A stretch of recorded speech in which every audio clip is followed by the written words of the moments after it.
I drove into downtown Seattle to claim the $65 million inheritance my late brother had left me. But after entering my information into the system, the attorney suddenly went pale and asked, "Sir, were you aware that a court declared you legally incapacitated 2 months ago?" I laughed, thinking it had to be a mistake. Then she slowly turned the screen toward me. Under the words, "legal conservators," were two names, my son and his wife. I sat there in silence for 5 seconds. Then I discovered something even worse. I'm truly grateful you're here with me today. Before we go any further, drop a comment and tell me where in the world are you watching from, your city, your country. I'd love to know. Every name in that comment section reminds me I'm not telling this story alone. A small note. This story contains fictional elements woven in for storytelling and educational purposes. Any similarity to names or places is coincidental, but everything I'm sharing with you carries a message worth keeping. I had driven that route 100 times before, down I-5 past the gray shimmer of Elliott Bay into the steel and glass canyon of downtown Seattle. I knew every exit, every pothole, every coffee stand tucked under the overpasses. But that Monday morning in September, something felt different. The city looked the same. The rain looked the same. I looked the same, I supposed, in my old Navy suit that still fit well enough if I didn't breathe too deeply. But something in my chest felt like a key turning in a lock I hadn't known was there. I parked in the garage on 4th Avenue, fed the meter more quarters than I needed, and rode the elevator to the 18th floor.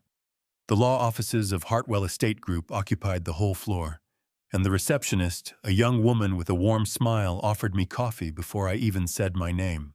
"Mr. Callahan, Ms. Hartwell is expecting you." I straightened my tie and followed her down a corridor lined with framed photographs of the Seattle waterfront.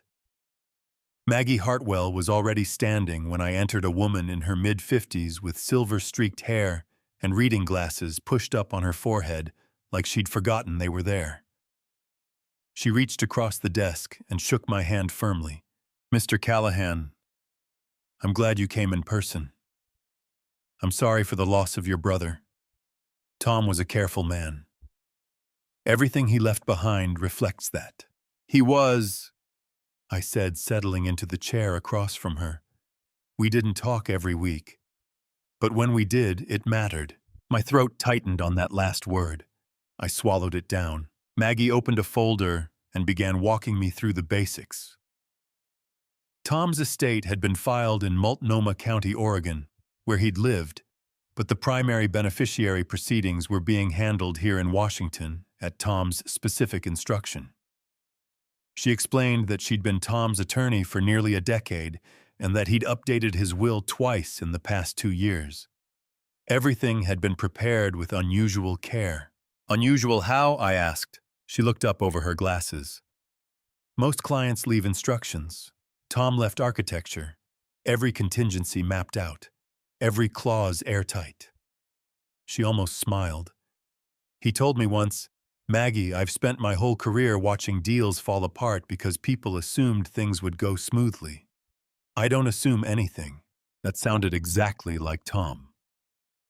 I felt a warmth move through me, and right behind it the hollow ache of missing him all over again. Maggie turned to her computer and began the verification process, standard procedure, before initiating a probate transfer. She typed in my social security number, my date of birth, my Washington state ID number. I watched her fingers move across the keyboard with the calm efficiency of someone who had done this thousands of times. Then her fingers stopped. She leaned slightly forward, typed something again, then again, slower this time, as if she was checking whether she'd made an error. "Mr. Callahan." Her voice had changed. It had gone from warm to careful, the way a doctor's voice changes when the test results come back and they need a moment to arrange their words. "I need to ask you something before we go any further." My stomach dropped 2 inches. "Go ahead. Are you currently involved in any legal proceedings regarding your personal capacity or estate management?" I stared at her. "No, of course not.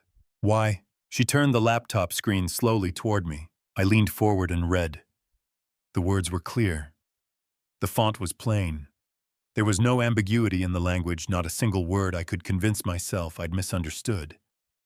And yet my brain refused to process it for several long seconds the way a car engine turns over and over without catching. Washington State Court Records. King County Superior Court. Case filed June 28, 2025. Order granted July 14, 2025. Full conservatorship of person and estate. Conservatee Edward James Callahan. Conservators Derek Allen Callahan and Sandra Mercer Callahan. My son's name. My daughter-in-law's name. Printed under the word conservators like it was the most natural thing in the world. What is this? The words came out of me flat and strange, like they belonged to someone else's voice. Maggie took a slow breath. A conservatorship is a legal arrangement where a court determines that an individual is no longer capable of managing their own affairs, financial or personal, and appoints someone to make those decisions on their behalf. She paused. According to this record, that order was granted 2 months ago. It is currently active and in full effect. The room felt very still. The rain tapped quietly against the floor-to-ceiling windows. Somewhere down the hall, a phone rang twice and stopped. I didn't know about this, I said. I understand. I didn't attend any court hearing. No one told me. No one served me any papers. My voice was rising slightly, and I pulled it back down. I've been living in my house in Tacoma. I've been driving my car. I've been going to the grocery store and the library and cooking my own meals. I had a mild stroke in June. I spent 4 days in the hospital, and the doctors told me I was fine. Maggie's expression didn't waver. I believe you, Mr. Callahan, and I want you to understand something very clearly. She reached across the desk and tapped one finger gently on the edge of the laptop screen. Because of this order, I am legally unable to transfer any portion of your brother's estate to you at this time. The conservatorship places control of your finances with Derek and Sandra. Until this order is addressed, the inheritance is frozen. I heard the word frozen the way you hear a sound underwater, muffled and slightly delayed. $65 million. My brother's entire life's work, the years he'd spent building quietly in Portland, while I raised a son and buried a wife and grew old in a house that had too many rooms and not enough noise. Tom had left it all to me, and the document on that screen said I wasn't legally capable of receiving it. I need to see the filing, I said. My voice had gone very quiet. I had learned somewhere in 35 years of engineering work that when the numbers stop making sense, you go back to the source. You look at the original blueprint. You find where the measurement went wrong. Maggie was already pulling up the case docket. She printed the first page and slid it across the desk without a word. I picked it up. I read it top to bottom. At the bottom of the page, under the section labeled Petitioner, the party, who had walked into King County Superior Court and asked a judge to declare me legally incapacitated, was a single name. Derek Allen Callahan, my son's name. In black ink, on a court document. My hands didn't shake. My voice didn't break. I had spent too many years reading structural reports that told me buildings were wrong, reading diagnoses that told me my wife was getting worse, reading the obituary they published for Tom in the Portland paper with his photo from 20 years ago when he still had dark hair. I had learned how to receive devastating news without letting my body betray me. But something behind my sternum tightened into a fist and stayed there. Mr. Callahan? Maggie's voice came from somewhere just outside the ringing in my ears. I think we need to move to a private room. Maggie led me down the hallway to a smaller conference room with no windows. Just a long table, 4 chairs, and a whiteboard someone had half erased. She set a fresh legal pad on the table and placed the printed docket next to it. Then she closed the door behind us with a quiet click that felt louder than it should have. Before we go through the filing in detail, she said, sitting across from me and folding her hands on the table, I want to ask you something straightforward. How are you feeling right now physically? I almost laughed. I'm fine, Maggie. My mind is working perfectly well, if that's what you're asking. Good. She held my gaze. Because what I'm about to show you is going to be hard to read.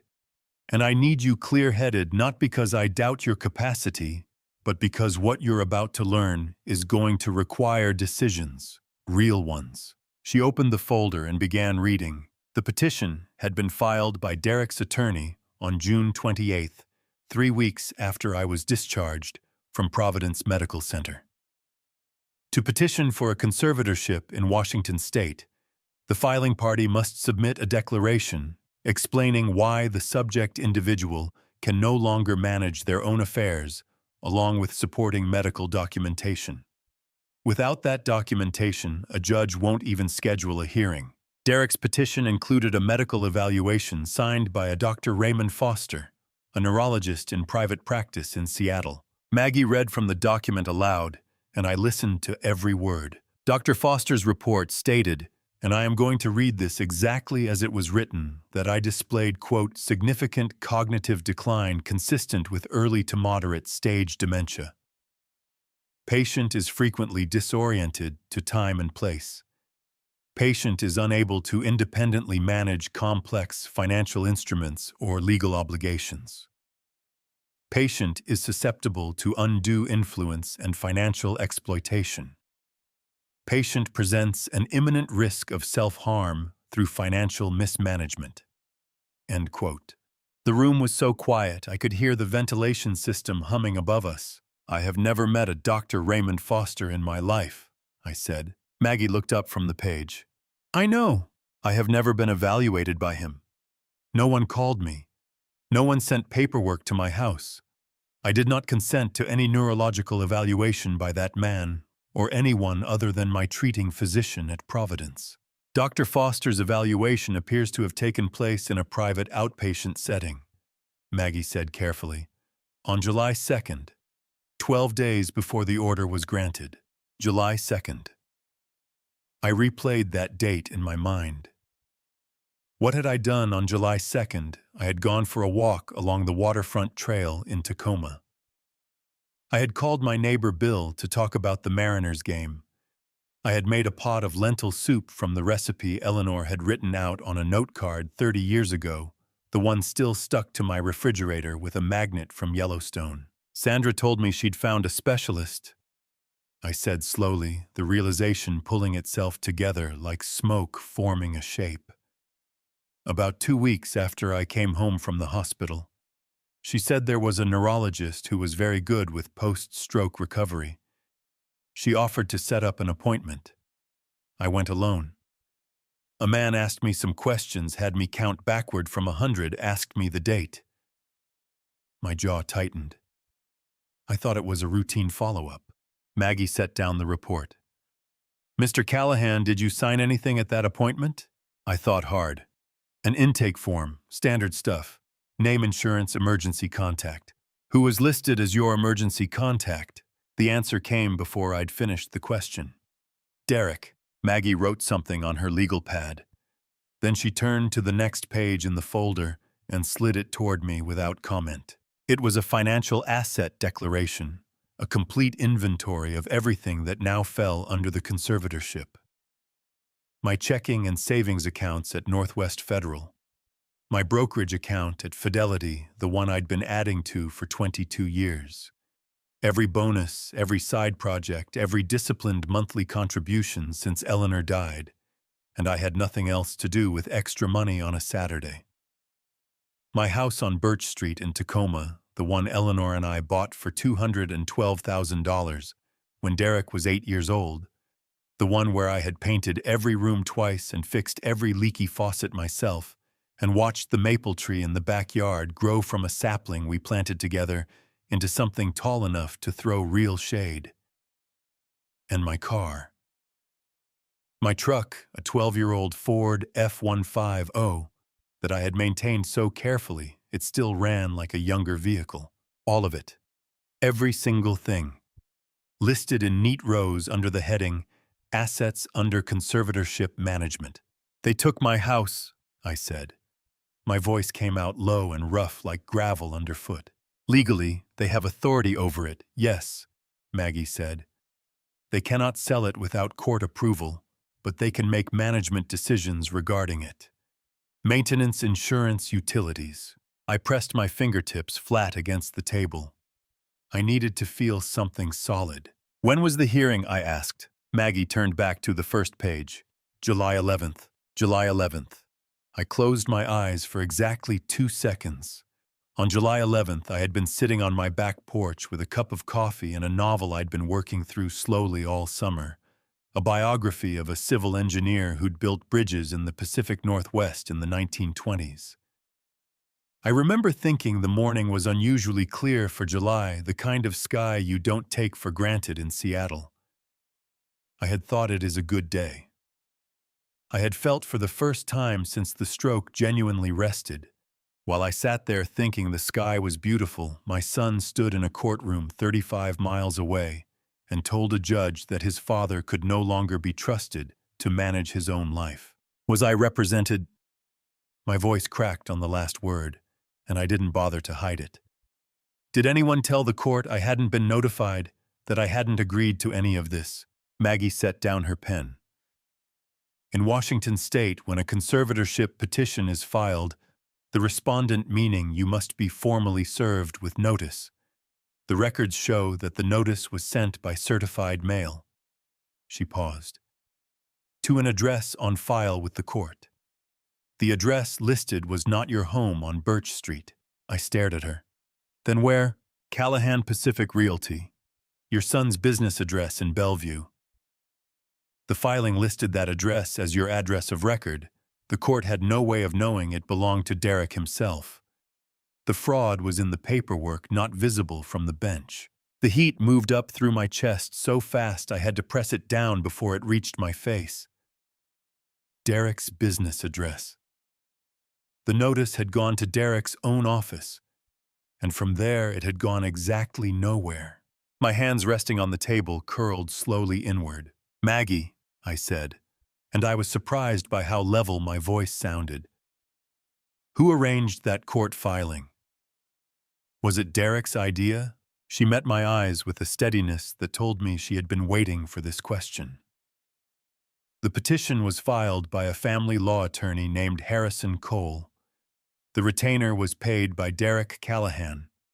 She chose her next words the way a surgeon chooses an instrument.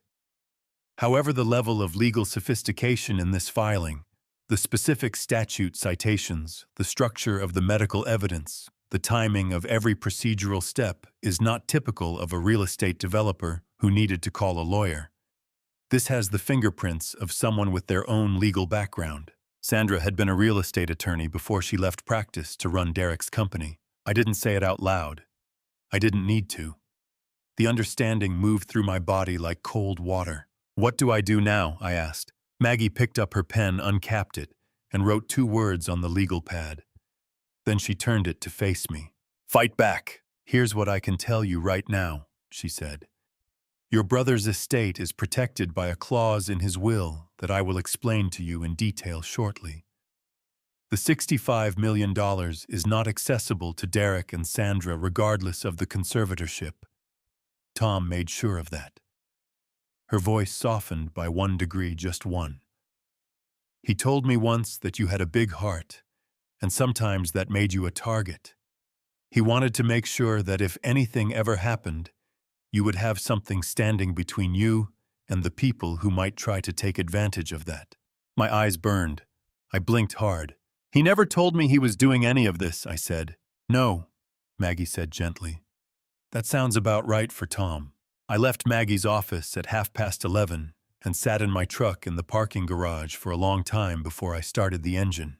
The garage was dim and smelled of exhaust and wet concrete, the kind of smell that usually meant nothing to me. That day, it felt like the smell of everything collapsing inward. I gripped the steering wheel with both hands, not to drive, just to hold on to something that didn't move. Then I pulled out of the garage and pointed the truck south toward Tacoma. I drove. I-5 the way I always did, keeping to the right lane, letting the faster cars blow past me. But somewhere around Federal Way, the road blurred and I realized my eyes were burning. Not crying. I hadn't cried yet. Just burning the way eyes burn when they've been holding something back for too long. I thought about Eleanor. She had been gone 8 years, but some mornings I still turned toward her side of the bed before I remembered. She had died in the spring on a Tuesday, in the same hospital room where she'd spent the better part of 3 years fighting a cancer that was patient and cruel and ultimately winning. I had held her hand through every round of treatment, every bad night. Every morning she woke up and smiled at me like she was apologizing for being sick. I had worked double shifts on bridge inspections and overtime on commercial projects to cover the costs that insurance didn't touch. Derek had been in his 30s by then. He had visited. He had sent flowers. He had stood at the funeral with his arm around Sandra and shaken hands with people I'd never met and said the right things in the right order. But it was Tom who had driven up from Portland alone at 2 in the morning when I called him from the hospital parking lot because I couldn't make myself go back inside.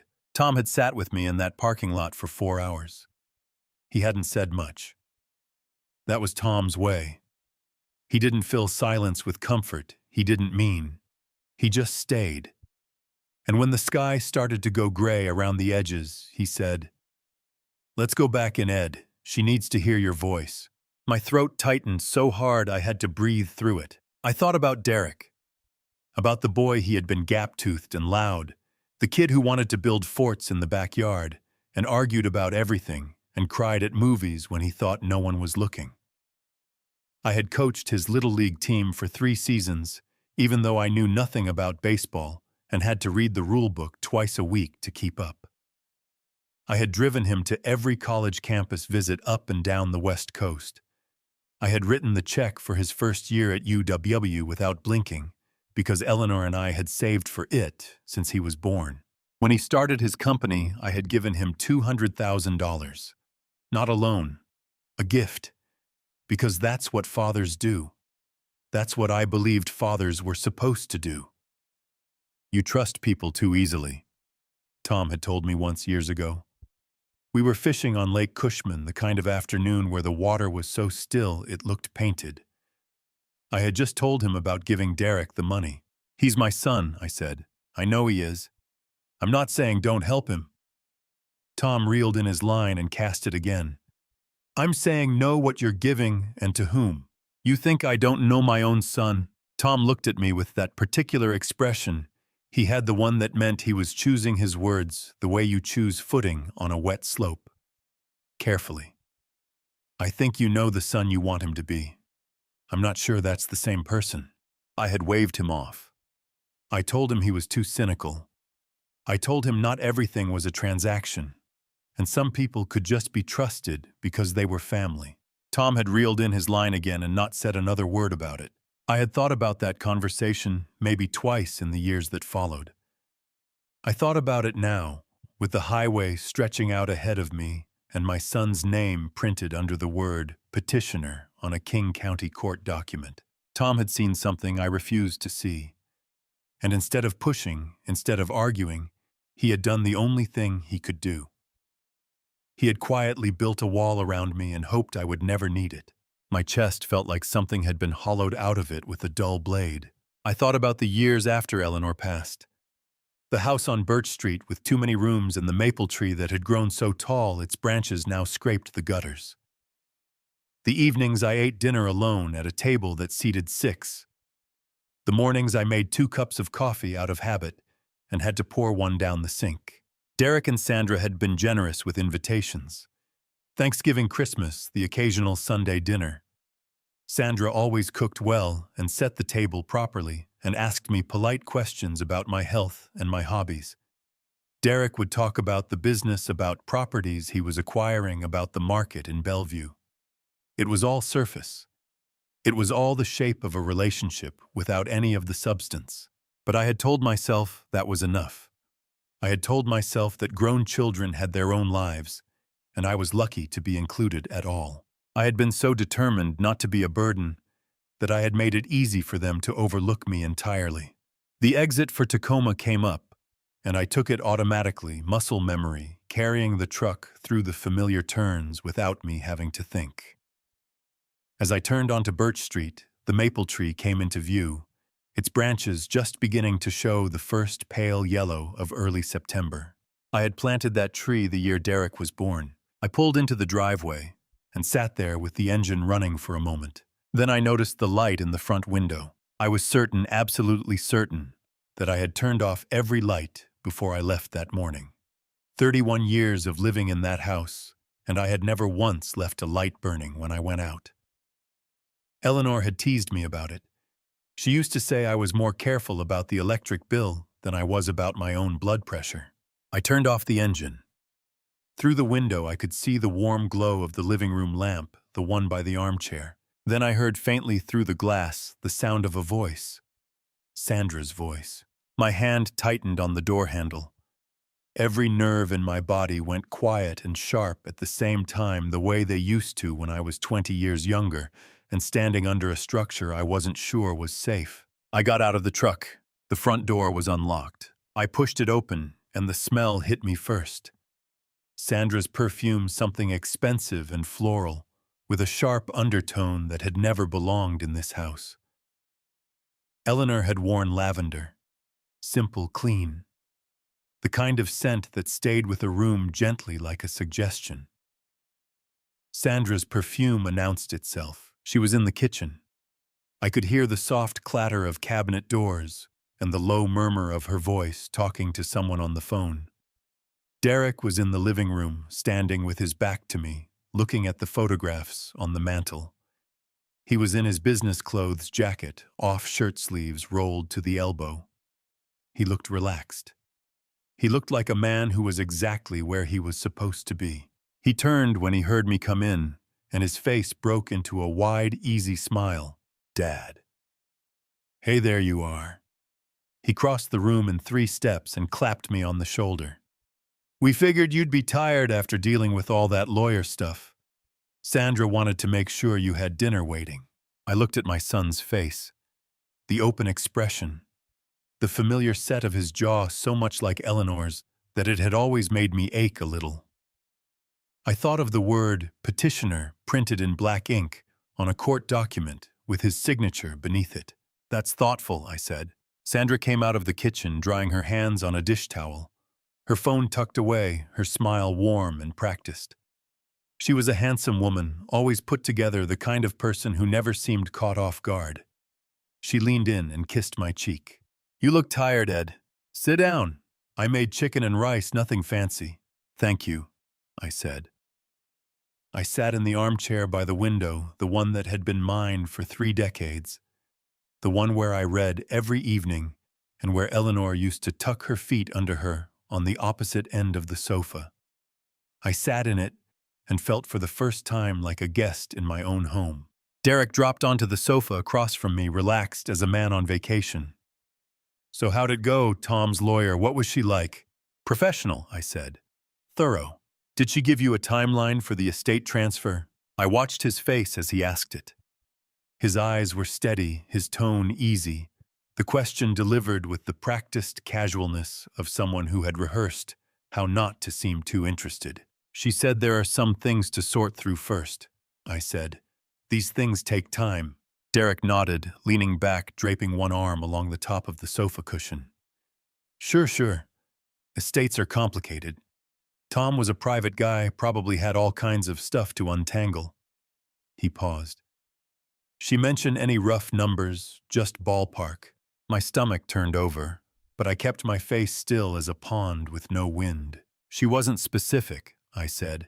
More coffee. Before Derek could answer, Sandra came in from the kitchen carrying 2 plates, moving with the ease of a woman who had been in this kitchen many times.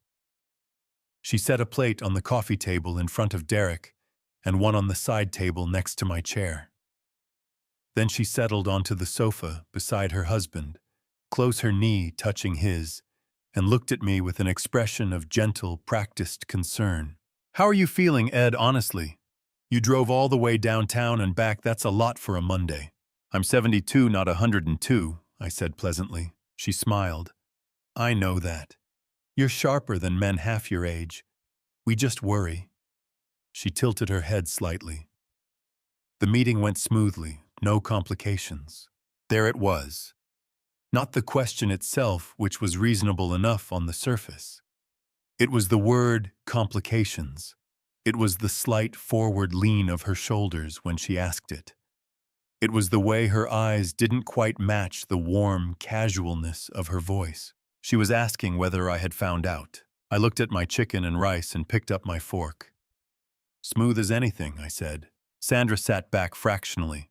Derek took a bite of his dinner. We ate together in the living room of the house I had owned for 31 years, and the conversation moved through easy, shallow water. Derek talked about a property deal in Redmond. Sandra asked whether I'd thought about joining a senior fitness class at the community center. She'd heard it was good for balance after a stroke delivered with just enough sweetness that it didn't sound like an insult. I watched them both with the calm attention of a man who had spent his career inspecting things that could kill you if you missed the wrong detail. What I saw was this. Every time Derek started to say something unscripted, something real, Sandra's hand would move to his knee, or she would redirect the conversation before he could finish the thought. It was subtle, the kind of thing you'd miss if you weren't looking for it. But I had been watching people my whole life, contractors who cut corners, and inspectors who missed things, and project managers who said everything was fine until it wasn't.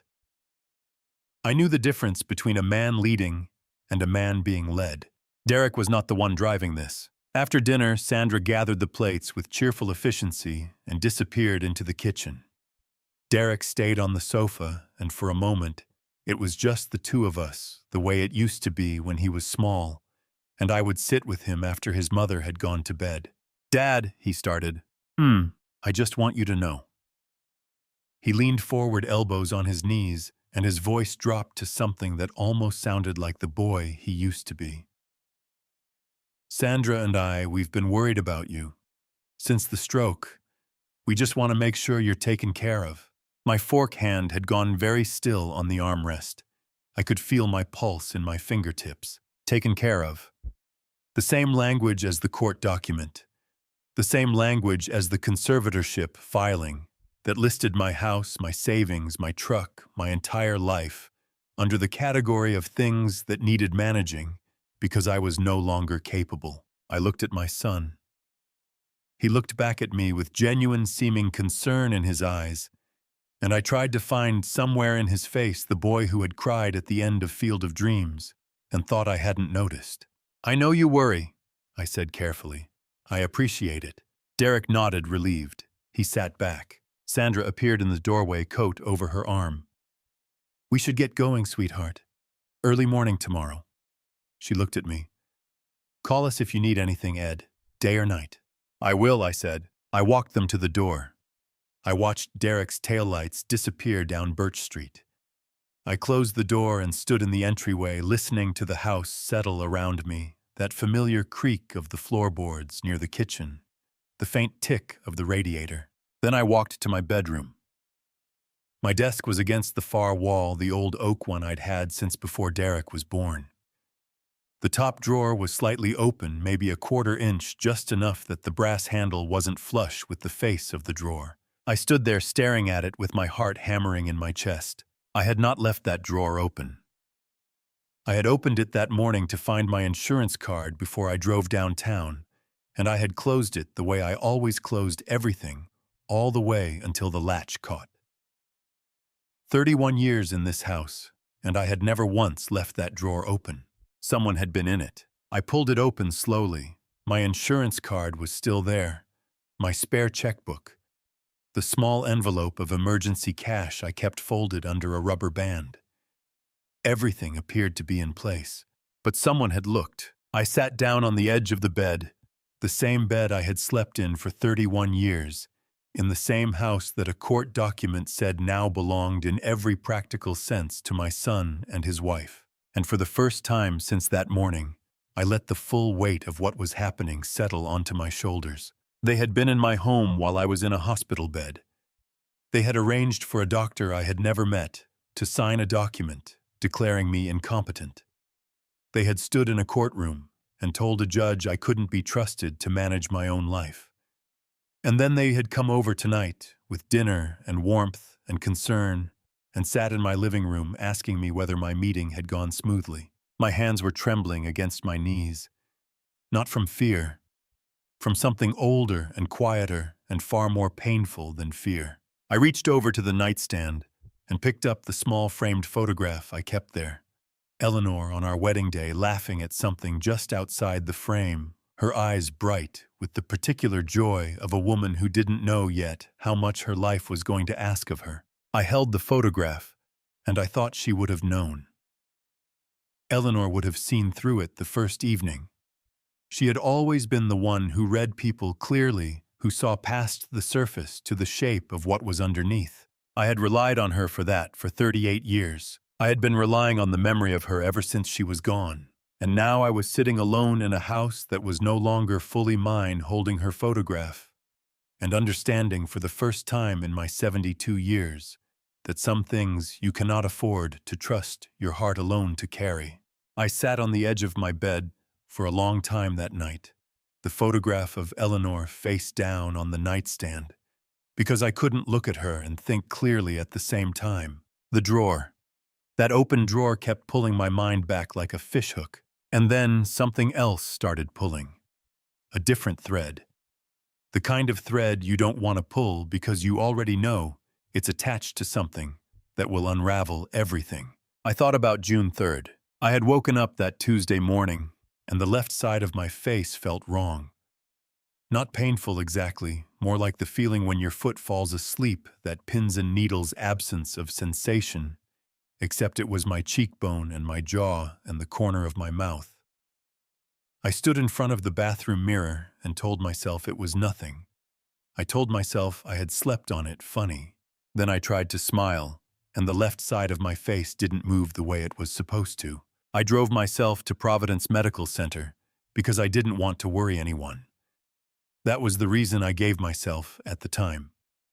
Looking back, I think the truth was simpler and harder than that. I had lived alone for 8 years, and I had gotten very good at handling things by myself because there was no one else to handle them with. Dr. Patricia Holt met me in the emergency department. She was maybe 50, quick-moving, with the focused energy of someone who had been doing high-stakes work long enough that urgency no longer rattled her. She ran tests, she asked me questions, she had me grip her hands and follow her finger with my eyes. "Mr. Callahan," she said, pulling a chair close and sitting across from me rather than standing over me the way some doctors did. "You've had what we call a TIA, a transient ischemic attack.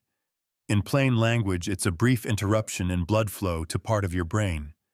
Think of it like a warning signal." "A mini-stroke," I said. "Some people use that term, yes. The good news is that the imaging shows no permanent damage. Your cognitive function is intact. Your speech is normal. Your motor control has already largely returned." She leaned forward slightly. "The less good news is that a TIA is a serious indicator. It means we need to address the underlying risk factors aggressively." "What does that mean in practical terms?" "Medication, dietary changes, monitoring. You'll need follow-up appointments." She met my eyes steadily. "But Mr. Callahan, I want to be very clear. This does not affect your mental capacity. Your thinking is sharp. Your memory is intact. You are neurologically speaking doing well for your age." I had felt a loosening in my chest when she said that. Not relief exactly, more like the release of a tension I hadn't realized I'd been holding. I spent 4 days at Providence. Derek and Sandra came the second day, arriving together in the middle of the afternoon. Derek had hugged me hard, and his eyes were wet when he pulled back, which had moved me more than I expected. Sandra had squeezed my hand and looked at me with what seemed like genuine worry. "You scared us, Dad," Derek said, pulling a chair to my bedside. "I scared myself," I admitted. Sandra had stepped just outside the curtain to make a phone call. I hadn't thought anything of it. People made phone calls in hospitals all the time. On the 4th day, Dr. Holt cleared me to go home. She shook my hand at the door and said, "You take care of yourself, Mr. Callahan, and call my office if anything changes." Those were the last words she said to me. What she didn't tell me, what I only learned much later, was that Sandra had come back to the hospital the following day and gone directly to Dr. Holt's office. I didn't know any of that yet. All I knew was that 2 weeks after I came home still sleeping more than usual, Sandra had called me one evening with the warmth and efficiency she always brought to things she had already decided. "Dad, I found a wonderful neurologist. He specializes in post-stroke recovery, very well regarded. I've already made the appointment for you. It's this Thursday at 2. Sandra, I have a follow-up scheduled with Dr. Holt. This is in addition to that. Think of it as a second opinion, extra peace of mind. You deserve the best care." A brief pause. "Derek and I would feel so much better knowing you'd been thoroughly evaluated." I had gone because I didn't know how to say no to caring without sounding ungrateful. That was a flaw I was only beginning to understand about myself. The office was in a bland professional building in Northgate. Nothing remarkable about it. The kind of place you'd drive past 100 times without remembering. The doctor introduced himself as Raymond Foster. He was a lean man in his 50s, unremarkable in every way, with the practiced pleasantness of someone who dealt with anxious families rather than the patients themselves. He asked me questions for about 40 minutes. What day was it? Did I know what year it was? Could I count backward from 100 by sevens? Could I tell him the names of recent presidents? He had me draw a clock and copy a simple pattern. "This feels pretty standard," I said at one point. Dr. Foster made a note and gave me a mild smile. "Just being thorough." I drove home thinking nothing of it. No one called me with results. No paperwork arrived. I assumed everything had been normal because if something had been wrong, surely someone would have told me. Now, sitting in my bedroom with the open drawer staring back at me, I understood with a cold, settling clarity exactly what that appointment had been. It had not been a medical evaluation. It had been the construction of a document. My jaw tightened until my teeth ached. Rosa had mentioned to me once, weeks before she was fired, that she had seen Sandra let a man into the house while I was sleeping one afternoon. She had said it casually, the way Rosa mentioned most things without alarm or drama, because Rosa didn't make mountains of things she didn't understand. She had described him as a thin man in a gray jacket who had stayed for about 20 minutes and left with an envelope. At the time, I had assumed it was a contractor or an insurance person. Now I lay back on my bed and stared at the ceiling and thought about the thin man in the gray jacket and the envelope and the unsigned doctor's report that had told a court I wasn't fit to manage my own life. My hands were trembling against the bedspread. Not from anger yet. From the particular horror of understanding piece by piece how carefully and how patiently something terrible had been built around you while you were busy being grateful for the attention. I reached over and turned off the nightstand lamp. In the dark, I said out loud to no one, to Eleanor, maybe to the house that had held me for 31 years. I should have asked more questions. The maple tree outside scraped its branches against the window in the night wind. I closed my eyes and I did not sleep for a very long time. I was back on I-5 heading north before 7 the next morning. I had made coffee but not drunk it. I had showered and put on a clean shirt and stood in front of the bathroom mirror for a moment longer than necessary, looking at the face of a 72-year-old man who had spent the night rebuilding a timeline in his head until every piece fit together in a shape he wished it didn't. Maggie Hartwell's office opened at 8:30. I was in the parking garage by 8:15, feeding quarters into the meter again, more than I needed again. Her assistant met me at the elevator. "Ms. Hartwell is expecting you. She asked me to bring you straight through." I followed her down the corridor and into the conference room, the same one without windows where Maggie and I had sat the day before. But this time, there was someone already there. A man I had never seen before stood up from his chair when I walked in.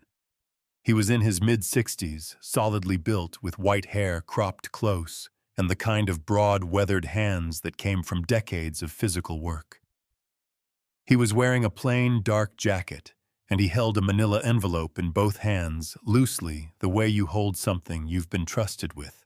He looked at me for a moment, and something in his expression shifted. He swallowed once. "Mr. Callahan," he said, "I'm Martin Webb. Tom and I were business partners for 22 years. His voice was steady but not quite easy. He asked me to give you this in person. His exact words were only after you've been to see Maggie and only if you're having trouble." My throat tightened. I looked at the envelope. On the front, in Tom's handwriting, blocky and deliberate the way he wrote everything, were 4 words. "For Ed. Only after Maggie." "How long have you been holding that?" I asked. 7 months, Martin said. "He gave it to me in February, 2 months before he died." He held the envelope out toward me with both hands the way you'd offer something fragile.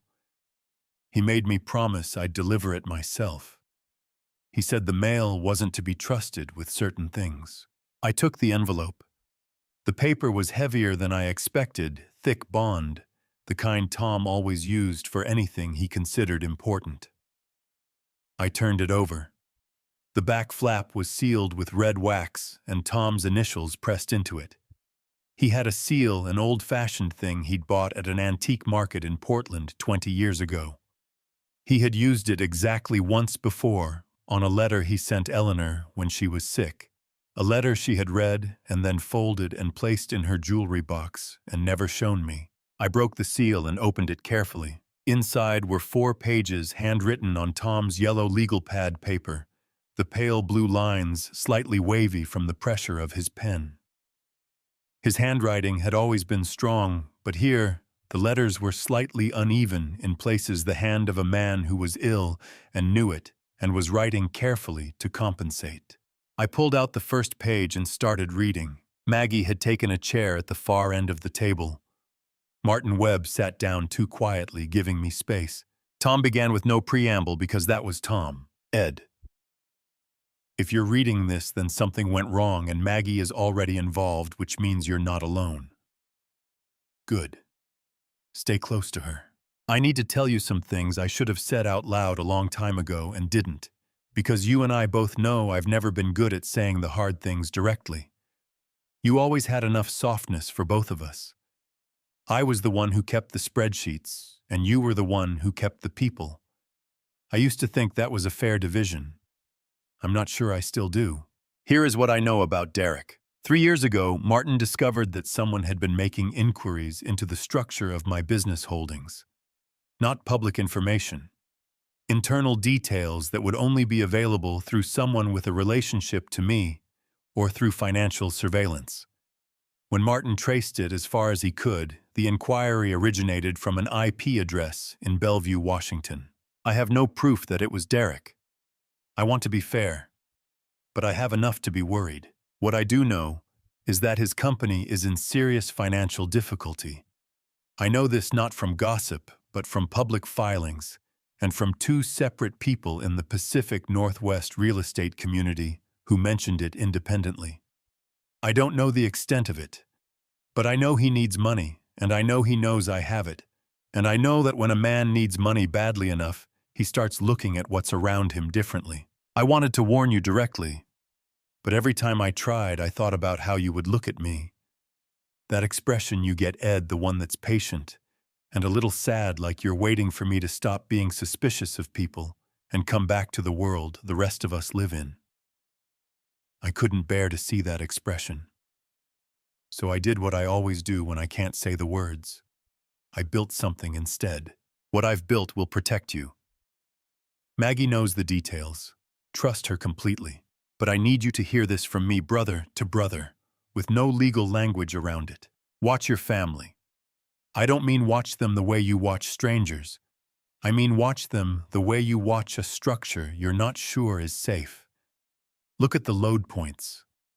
Look at where the stress is concentrated. Don't assume the thing is sound just because it's been standing for a long time. My chest was so tight I had to set the pages down for a moment and press my hand flat against the table. Martin Webb was watching me with the careful stillness of a man who had been carrying something heavy for a long time and had only just been allowed to set it down. He loved you, Martin said quietly. He didn't talk about people much, but he talked about you. Something tightened in my chest so hard I had to look up at the ceiling and wait for it to pass. He never told me any of this, I said, and my voice came out rougher than I intended. Not a word. We talked on the phone, we caught up. He never once said he was worried. He didn't want to upset you without being certain, Martin said. That was Tom. He wouldn't accuse anyone of anything he couldn't prove, but he also wouldn't leave you unprotected. He paused.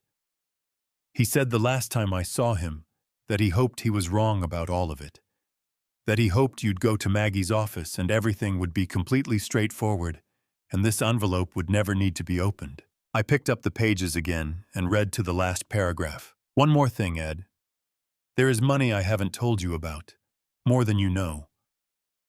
I've kept it separate for reasons I'll explain through Maggie. But I want you to know that whatever happens, whatever they've done or tried to do, they have not won and they cannot win. I made sure of that. I love you. I'm sorry I wasn't better at saying it. Your brother Tom. The room felt very far away all of a sudden. I was aware of Martin Webb and Maggie Hartwell at the edges of it, but the center of my attention had narrowed down to those 4 pages and the slightly uneven handwriting of a man who had been ill and frightened and had spent his last months not resting, but building walls to protect his older brother from something he couldn't name directly. I folded the pages carefully and put them back in the envelope. Then I pressed the envelope against my chest with both hands, the way you hold something you are terrified of losing.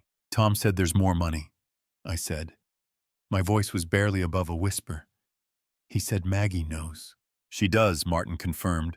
I looked at Maggie across the table. Her expression was steady, but her eyes were soft in a way they hadn't been yesterday.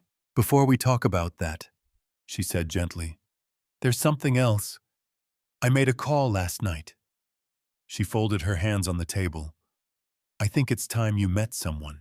Maggie slid a business card across the conference table before I left her office that afternoon. Plain white card, no logo, just a name and a phone number. Frank Doyle, Investigations. He's former Seattle PD, Maggie said, tapping the card once with her finger. Homicide, then financial crimes. Retired 11 years ago and went private. He's not the kind of man who makes things up to keep the billing hours going, and he doesn't tell clients what they want to hear. She paused. He also doesn't take cases he doesn't believe in. So if he takes yours, it means something. How do I reach him? Call the number. Tell him I sent you. I called from the elevator on the way down. Frank picked up on the second ring. No greeting, just Doyle. My name is Ed Callahan. Maggie Hartwell gave me your number. A brief pause. I know who you are. Maggie called me this morning. Another pause. Pioneer Square? Zeitgeist Coffee. Can you be there by 2? I looked at my watch. It was 12:40. Yes. Good. He hung up. I sat in my truck for a moment and thought, this is either the smartest thing I've done in years or I am a 72-year-old man who has watched too many crime dramas. Then I drove to Pioneer Square. Zeitgeist was a narrow, high-ceilinged place on Jackson Street with exposed brick walls and the permanent smell of dark roast that had been absorbing into the wood for decades. Frank Doyle was already there when I arrived, seated at a corner table with his back to the wall facing the door. He was in his early 50s, heavy-set through the shoulders, with a face that had the quality of well-used leather lines that came from weather and attention rather than age. A black coffee sat in front of him, untouched. He didn't stand when I came in. He just watched me cross the room with the flat, assessing look of a man who spent his career reading people in the first 30 seconds. I sat down across from him. You look better than I expected, he said. What were you expecting? Someone who'd been crying for 2 days. He picked up his coffee finally and drank. Most people in your situation, by the time they call me, they're not thinking straight. You seem like you're thinking straight. I'm angry, I said. Anger helps me think. Something shifted at the corner of his mouth. Not quite a smile. Good. Anger I can work with. Grief slows everything down. He set his cup down. Tell me what happened. Everything. Don't decide what's important. That's my job. So I told him. All of it starting from the moment I walked into Maggie's office and ending with Tom's letter and the manila envelope Martin Webb had pressed into my hands an hour ago. Frank listened, the way very few people listen completely, still not nodding, not making encouraging sounds, just taking it in with those flat, careful eyes that didn't give anything away. When I finished, he asked 3 questions in quick succession, no preamble. Does your son's company have debt? I felt my jaw tighten. He borrowed money from me to start it. 200,000 10 years ago. I don't know what he's borrowed since. Does Sandra have a legal background?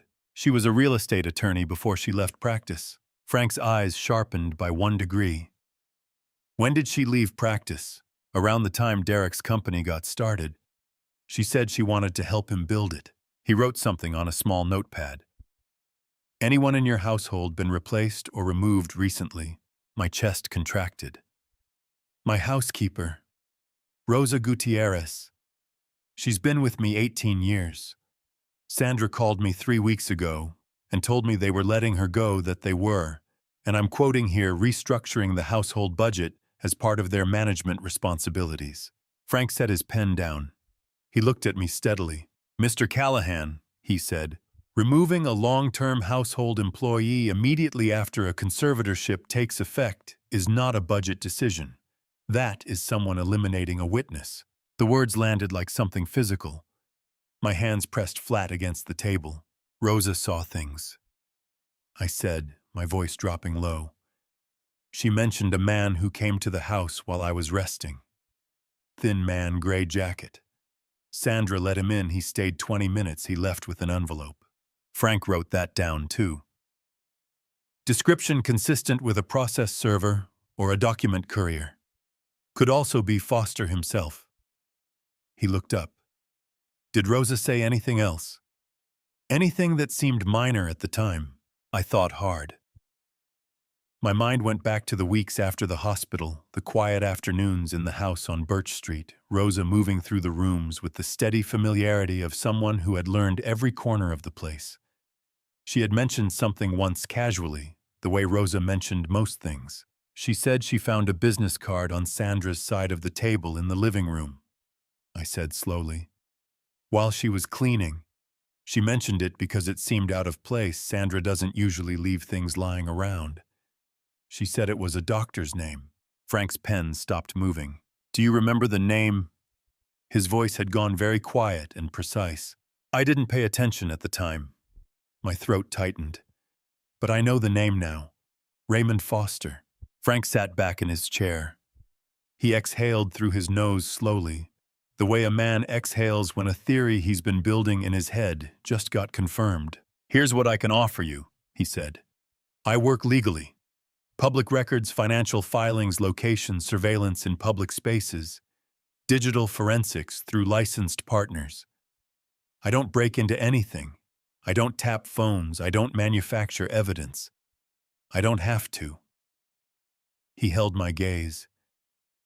People who do what your son and daughter-in-law appear to have done always leave a trail. The money especially. Money always leaves a trail. What do you need from me? I asked. Access to your financial records going back 4 years. Written authorization so I can request court documents through proper channels. And I need you to go home and act like nothing has changed. He leaned forward. Can you do that? Look at your son and his wife and give them no indication that you know what they've done. I thought of Derek's easy smile in my living room the night before. I thought of Sandra's hand on his knee, redirecting every conversation that wandered too close to the truth. I was a structural engineer for 35 years, I said. I spent my career standing under bridges that might or might not hold, and acting like I wasn't worried. Yes, I can do that. Frank nodded once. He picked up the card Maggie had given me, turned it over, and wrote a figure on the back. That's my retainer, he said. I need 48 hours for the first round of findings. After that, we talk again. I looked at the number. It was significant, but not unreasonable. "One more thing," Frank said as I reached for my wallet. He kept his voice even and flat, but his eyes had sharpened again. "The business card. The one Rosa found on Sandra's table." He tapped his notepad. "You said it was there before the stroke." "That's what Rosa described, yes.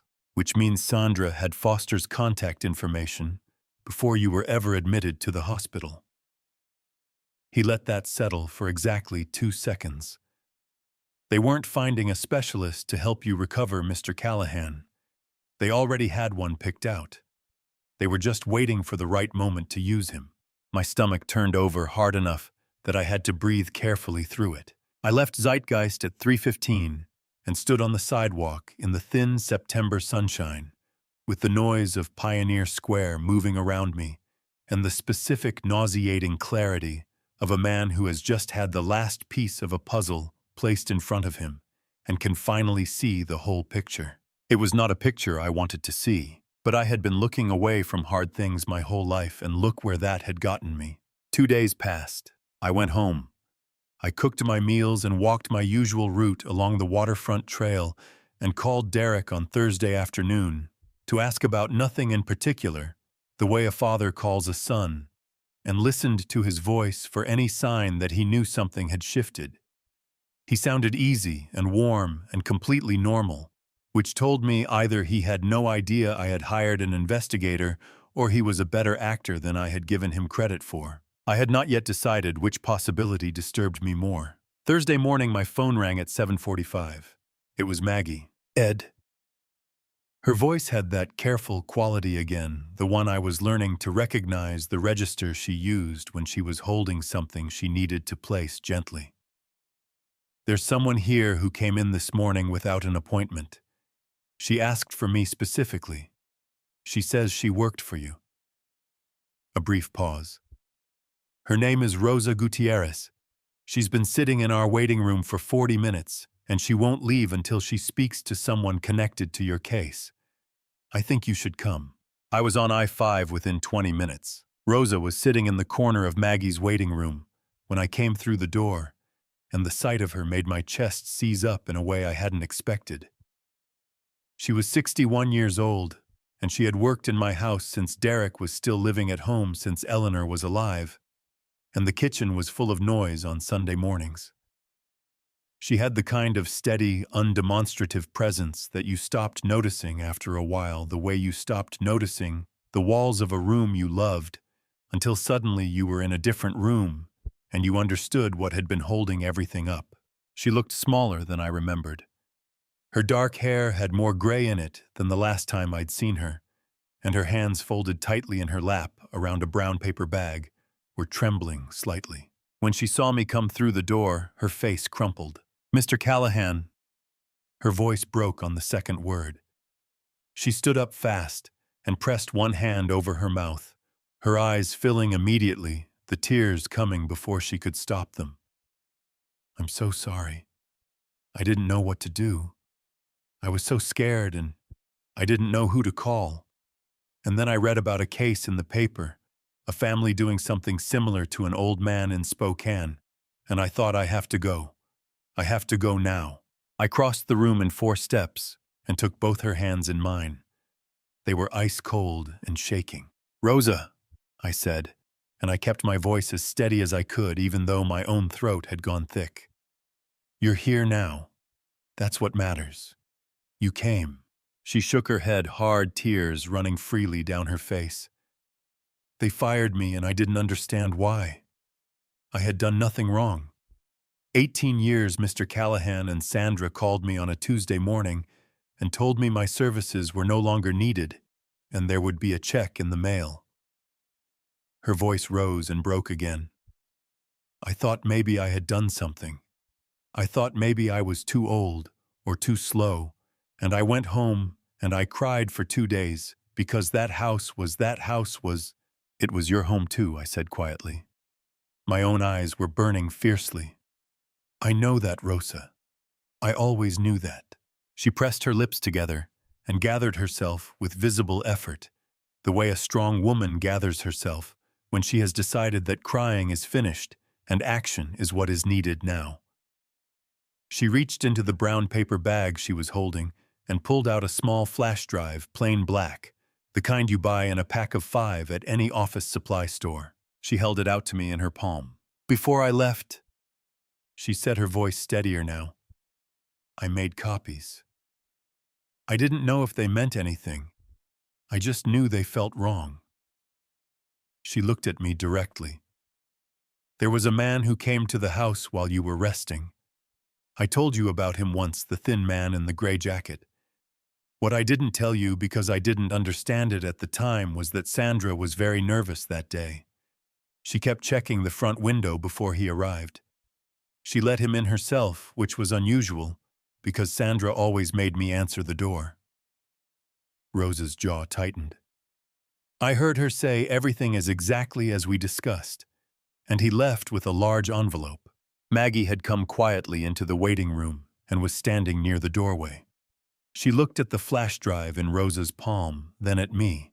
"Let's go to the conference room," she said. We sat around the table, the three of us, and Maggie opened her laptop and plugged in the flash drive. The files loaded one by one. The first folder contained photographs Rosa had taken with her phone. She explained each one in a low, precise voice that had entirely stopped shaking now that there was something useful to do. A photograph of a prescription bottle on the kitchen counter, the label partially obscured. The prescribing physician was not Dr. Holt. It was a name neither Maggie nor I recognized. Rosa said Sandra had brought it home and placed it in the cabinet 2 weeks after I came home from the hospital, telling Rosa it was a new medication the specialist had recommended. "Did I ever take those pills?" My voice came out sharp and tight. Rosa shook her head hard. "No, I checked the bottle every week when I cleaned. It was never opened. I think she forgot about it." She swallowed. Or maybe she decided she didn't need it. The second folder contained photographs of documents Rosa had managed to partially capture before they were taken away. Legal-looking pages, dense text, the word petition visible on one corner. The third item was the one that stopped my heart. It was a photograph, slightly blurry from a phone camera's focus, struggling of a small white business card lying on the side table in my living room. The table where Sandra always sat. The card read, "Dr. Raymond Foster, MD, Neurology and Cognitive Health. Private Practice, Seattle." In the bottom corner of the photograph, barely visible, was the date stamp from Rosa's phone. May 14th. I stared at that date until the numbers blurred. May 14th. 3 weeks before my stroke on June 3rd. Sandra had Foster's card in my house 3 weeks before I ever set foot in a hospital. 3 weeks before there was any medical event to justify consulting a neurologist. 3 weeks before there was any reason, any legitimate reason, to have that man's name written down and ready. She had him lined up already. My voice came out scraped raw, like something had been dragged across it. Before I was even sick, she already knew who she was going to use. Maggie leaned forward and enlarged the photograph on her screen. She stared at it for a long moment, and when she looked up, her expression was the controlled, precise look of someone who has just watched a case transform from complicated to clear. "Rosa," she said, "would you be willing to provide a formal statement describing everything you've told us today?" Rosa sat up straighter in her chair, her chin lifting, her eyes still red-rimmed but steady as bedrock. "I will do whatever Mr. Callahan needs," she said. "Whatever it takes." I reached across the table and put my hand over hers. My eyes were burning again, that deep, relentless burn that had nothing to do with tiredness. I thought about the 18 years she had moved through my house like it was her own, because I had always wanted her to feel that it was. I thought about Sandra calling her on a Tuesday morning and telling her she was no longer needed efficiently and cleanly, the way you discard something that has served its purpose. "Thank you," I said to Rosa, and the words were too small for what I meant by them, but they were all I had. She squeezed my hand once hard. Outside the window, Seattle was going about its morning.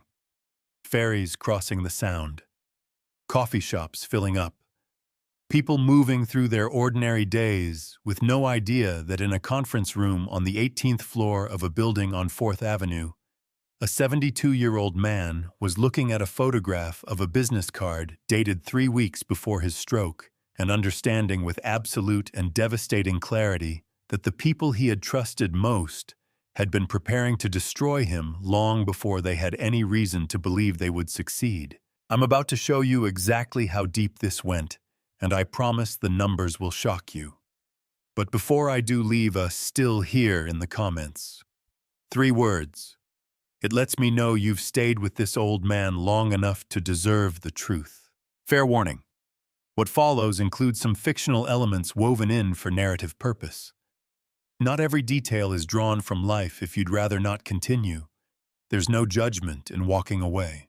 Frank called at noon on Friday with 4 words. Come to my office. Nothing else. No context. No hint of direction. Just that flat, clipped voice and the click of the line going dead. I had learned enough about Frank Doyle in one afternoon to understand that when a man like him used 4 words instead of 1, it meant he had found something he would rather show than describe over a phone. His office was in a plain commercial building in Bellevue, 3rd floor. No sign on the door except a suite number. The kind of office that exists specifically not to be remembered. I knocked, and he opened immediately, like he'd heard the elevator. Sit down, he said, turning back toward a desk covered in printed documents, organized into 2 distinct piles. A half-eaten sandwich sat pushed to one corner, forgotten. The overhead light was the harsh white blue of a place where someone had been working since before dawn. I sat. He remained standing, which I had already gathered was how Frank preferred to present information. He was a pacer, a man who thought better on his feet. I'll start with Foster, he said, picking up a page from the left pile. Raymond Foster, M.D., licensed neurologist, Washington State since 2003. No disciplinary actions on record, no malpractice settlements, nothing remarkable. Small private practice, modest patient volume, not affiliated with any hospital system. He set the page down. What is remarkable is his bank account. 5 months ago, a company called Meridian Consulting, LLC, wired 3 separate payments to Foster's personal account. $40,000, $60,000, and $80,000 each 6 weeks apart. Each payment recorded as professional consultation fees. My jaw tightened. $180,000 total. Correct. Frank picked up another page. Meridian Consulting, LLC was registered in Delaware 18 months ago. Delaware is commonly used for this purpose because the state does not require disclosure of the actual owner's identities in public filings. All you see is a registered agent name. He paused. The registered agent for Meridian is a man named Gary Pruitt. I ran him.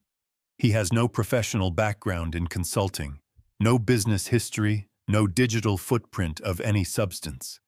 He is in practical terms a name on a piece of paper. Someone hired him to hold the name, I said. That is exactly what someone did. I have not yet broken through to who that someone is through public records alone, but I will. He moved to the second pile. Now, Derek's company. He spread 3 pages across the desk, and I leaned forward. Callahan, Pacific Realty. Financial filings going back 4 years, pulled from Washington State business records and 2 separate court documents related to a contract dispute Derek had been involved in 18 months ago. The picture they painted made my stomach drop like a stone. Your son's company owes $9.2 million to a private investment fund called Westridge Capital Partners. Frank said, his voice carrying the steady neutrality of a man delivering a medical diagnosis. The loan was taken out 26 months ago, secured against projected revenues from 3 commercial development projects in Redmond and Kirkland. 2 of those projects fell through. The third is significantly behind schedule. He tapped one page. The loan agreement includes a personal recourse clause. standard language in private equity lending when the borrower has limited corporate assets. What it means practically is that if Derek defaults, Westridge can pursue his personal assets. House vehicles, personal accounts, everything. I pressed both hands flat on my knees to keep them from shaking. When is the deadline? I asked, though part of me already knew it was going to be a number that made everything else make sense. January 15th, 2026. Frank looked at me directly. 4 months from now. 4 months. The conservatorship had been filed in late June, granted in July. 4 months until Derek's personal financial destruction became complete and irreversible. He needed my assets as a buffer, I said, and my voice came out hollow and strange. Not just the inheritance. My house. My savings. Everything under the conservatorship. He needed it all as collateral to buy time with Westridge. As conservators, they had the legal authority to liquidate my assets under the guise of estate management, sell the house, drain. The accounts move the money through the conservatorship structure before any court would think to look twice. That is my assessment, yes. Frank's voice was even, but his eyes held something close to anger on my behalf. The $65 million inheritance was likely not even on their radar when they started this. Tom's death came later. That was a bonus they stumbled into. Something cold and nauseating moved through my chest. They had done all of this, had built this entire careful architecture of fraud and betrayal before they even knew about Tom's money. They had been willing to gut my life down to the last dollar for $9 million of Derek's debt. Frank. My voice cracked on his name, and I pressed my lips together hard before continuing. Is there more? He picked up one final page and held it out. The registered agent for Meridian Consulting, LLC, he said. Gary Pruitt. I found a connection this morning. He is Sandra Mercer Callahan's second cousin on her mother's side. The room tilted slightly. I gripped the edge of the desk. Sandra had set up the shell company herself, using family to hold the name, funneling money to Foster, through a structure specifically designed to be difficult to trace. This was not desperation.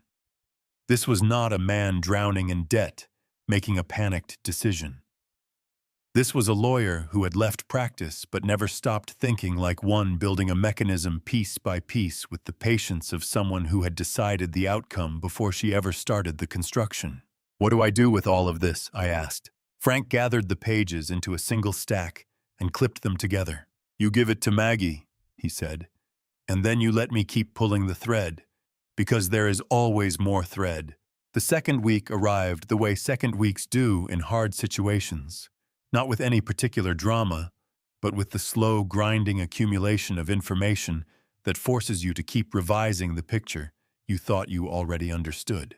Maggie had brought in a specialist. His name was James Kirby, and she introduced him on Monday morning in the conference room as a former FBI Cyber Division agent who had gone into private forensic work 8 years ago.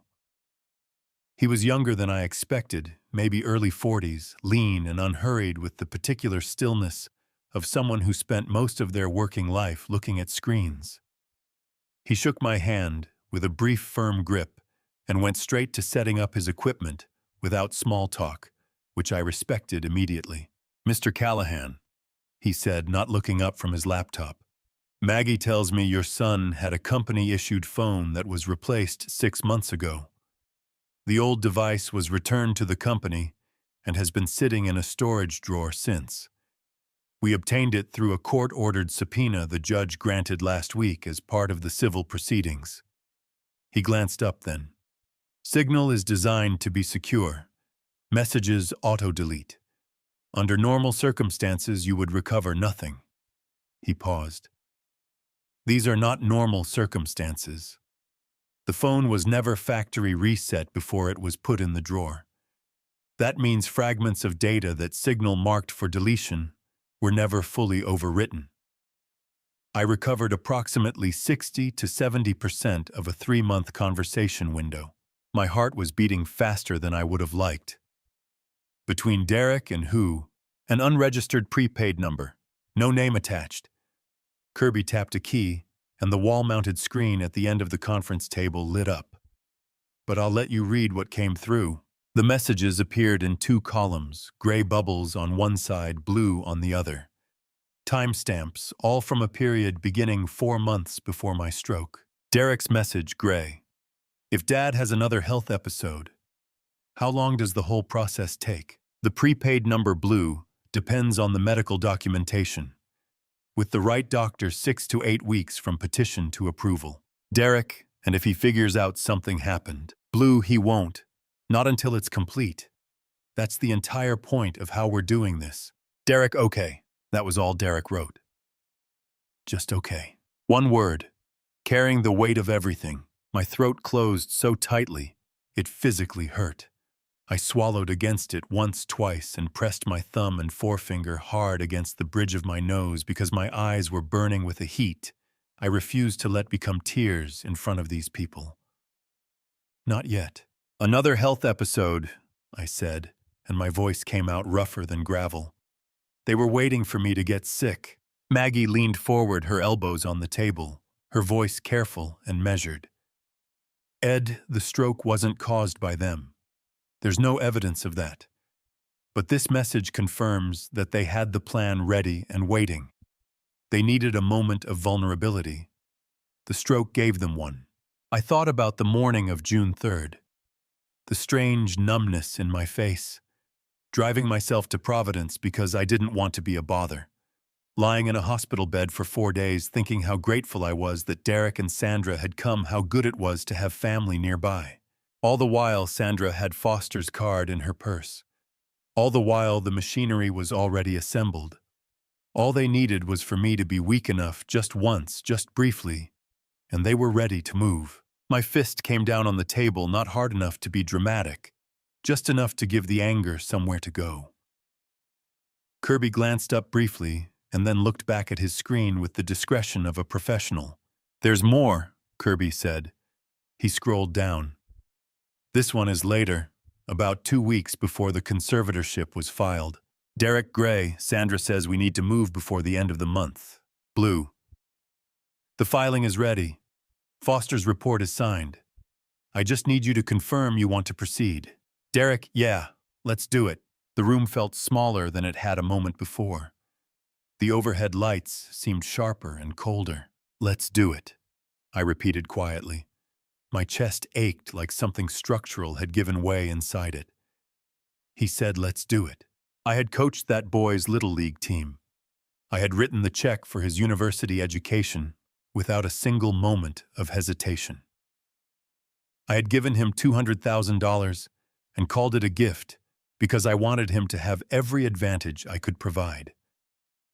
I had sat across from him in my own living room 3 nights ago and accepted his chicken dinner and listened to him call it caring. And he had looked at a document authorizing a court to declare his father legally incompetent and typed 2 words, let's do it. Maggie placed her hand briefly over mine on the table, a quick steadying pressure, and then withdrew it. She looked at Kirby. Is there anything connecting the prepaid number geographically? 17 cell tower pings over 3 months, Kirby said. All in the same 2-block radius in Bellevue. He brought up a map on the screen and circled a small area. I can't give you a name from a prepaid number, but I can tell you whoever held that phone spent significant time in that neighborhood. I looked at the circled area on the map. I knew those streets. I had driven them a dozen times picking Derek up for dinner before Sandra decided family occasions were better hosted at their house. I knew exactly whose neighborhood that was. Kirby, I said, and my voice had steadied into something harder and quieter than it had been a few minutes ago, the voice I used 30 years ago when I found something wrong in a foundation and had to tell the client the building was not safe to enter. How much of what you've recovered can be used in court? Kirby closed his laptop with a soft click and looked at me directly for the first time since we'd sat down. All of it, he said. Every word. The conference room had become a second home by the middle of the second week. I knew which chair squeaked when you leaned back too far.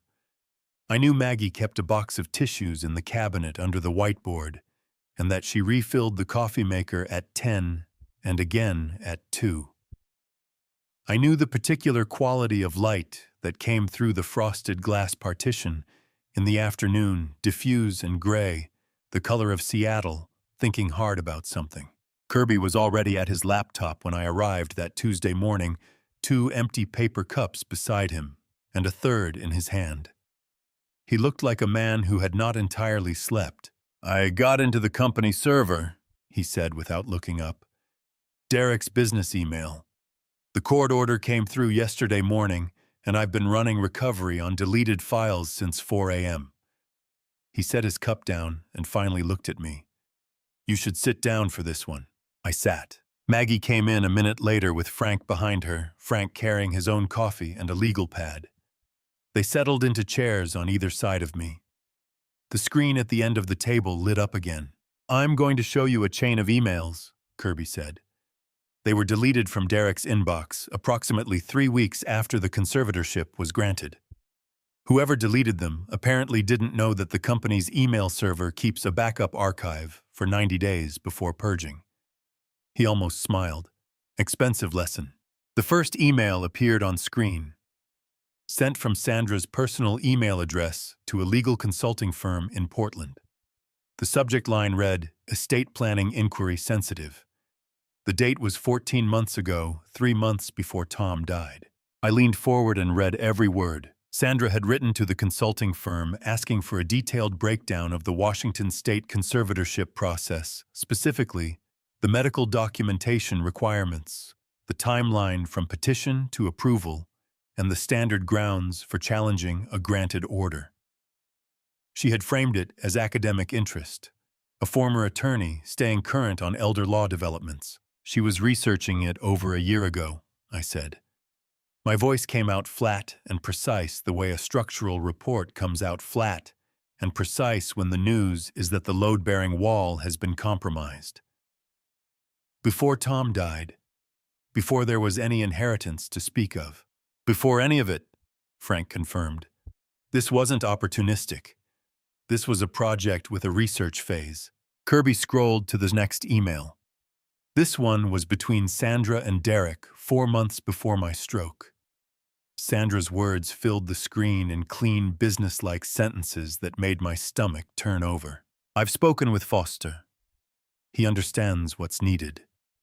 The documentation will be airtight.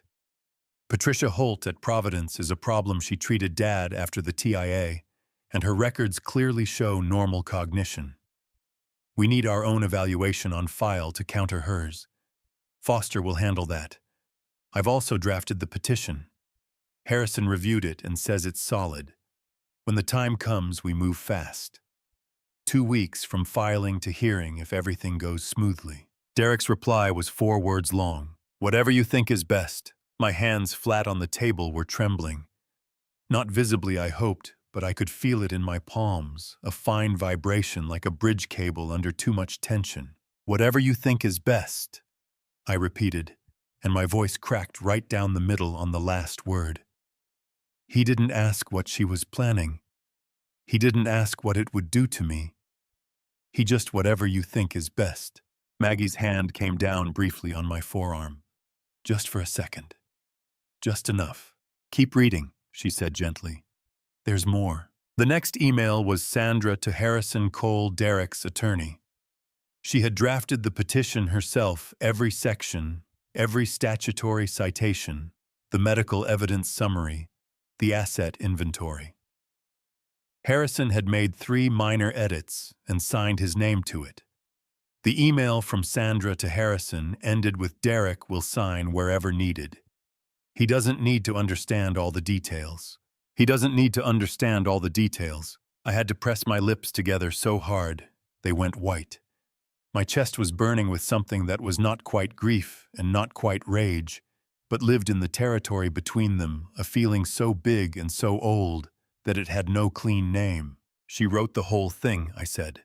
"Derek signed his name to a document he didn't even read." "That appears to be the case," Kirby said carefully. Does that change his legal responsibility?" Frank answered without hesitation. "No. Signing a document makes you responsible for its contents regardless of whether you read it, which he should know being a businessman. His voice held no sympathy. Ignorance of the details of your own crime is not a defense. I stood up and walked to the window.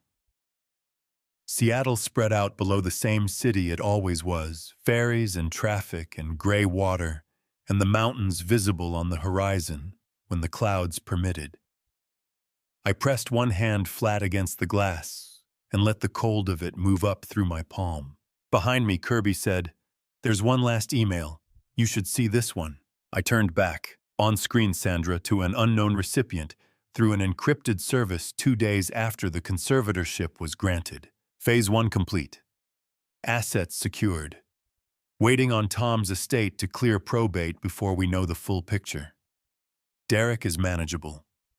He's scared about the debt, and that keeps him cooperative. Don't contact me on this channel again after this.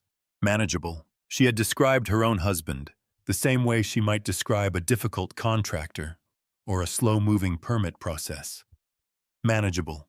Scared and cooperative. I walked back to the table and sat down.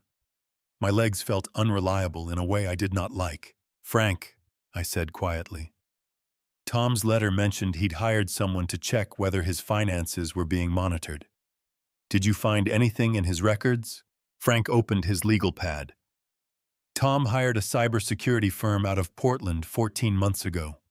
They ran a surveillance audit on his financial accounts and digital activity. Their report indicated that someone had been making repeated inquiries into his business structure using an IP address registered to a commercial building in Bellevue, Washington. He looked at me. Derek's office building. Tom had known. He had sat on his side of the country, ill and careful, and saying nothing that could be misunderstood, and he had known that someone inside this family was circling him like a creditor, waiting for an account to become accessible. And he had spent his remaining months not in anger, not in confrontation, but in quiet, meticulous construction, building walls, locking doors, placing the right people in the right positions. The air in that room suddenly felt too thin to breathe properly. "He never told me," I said to no one in particular. "He didn't want to upset you without proof he could stand behind," Maggie said. Her voice was very gentle. That was Tom. The rain came back at the end of the second week. Not the mild Pacific drizzle that Seattleites barely notice, but a genuine late September storm that drove hard against the windows of Maggie's conference room and made the city outside look like a watercolor painting left in the rain. I had started to associate that conference room with bad weather, which seemed appropriate somehow. The worst truths in my life had been delivered against a backdrop of gray Seattle sky.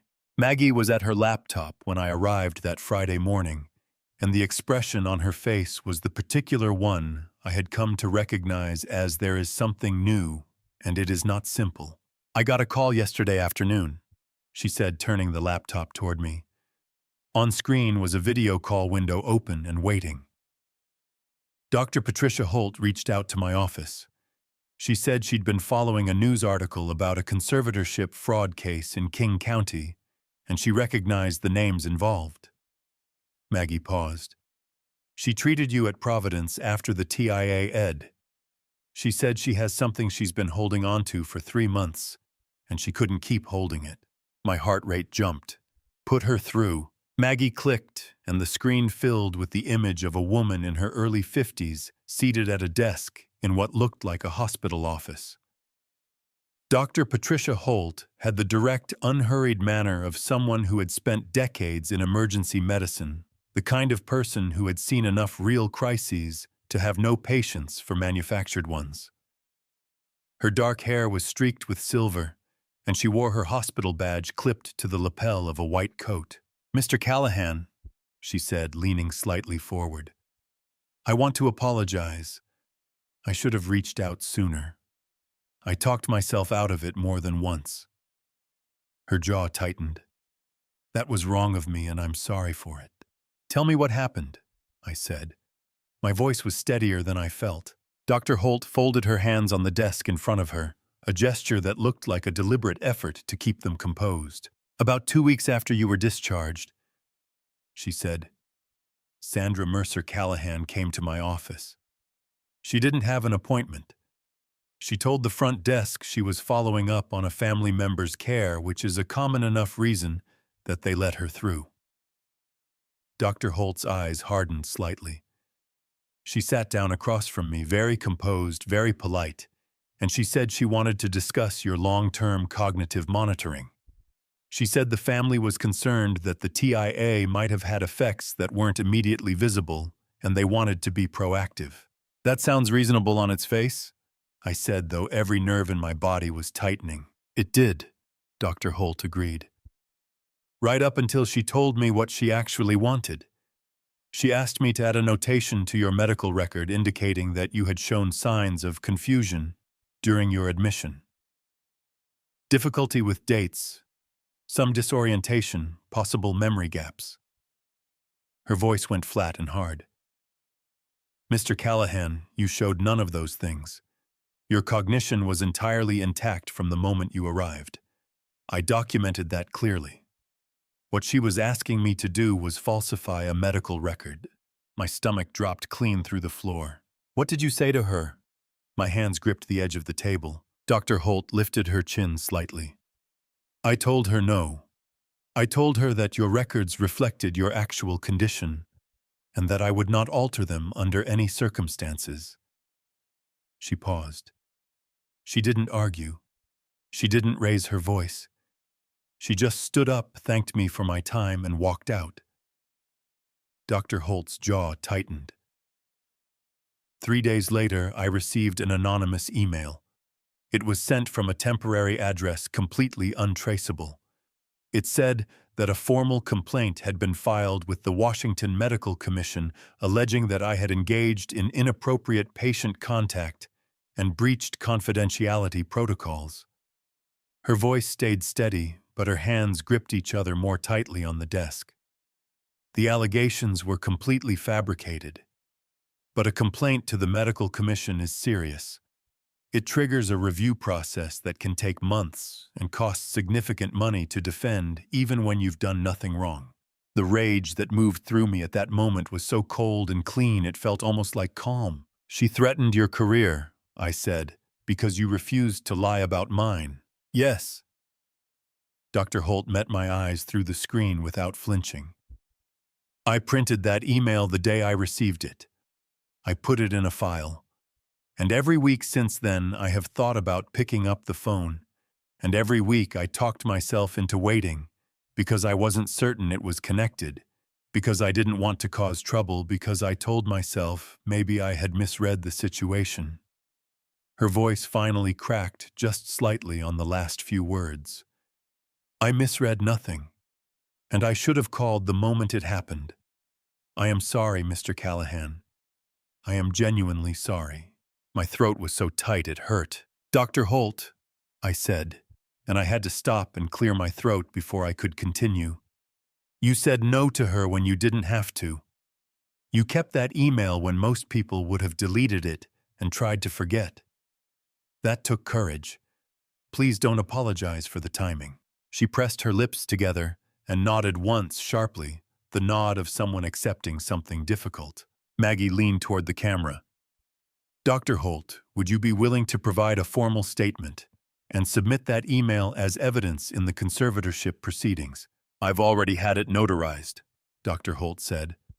"I did that last week after I saw the article. I can have everything to your office by Monday morning." After the call ended, Maggie and I sat in the conference room with the rain hammering the windows and Frank's latest report spread between us on the table. "She's the second person Sandra tried to recruit," I said. "First Holt, then Foster.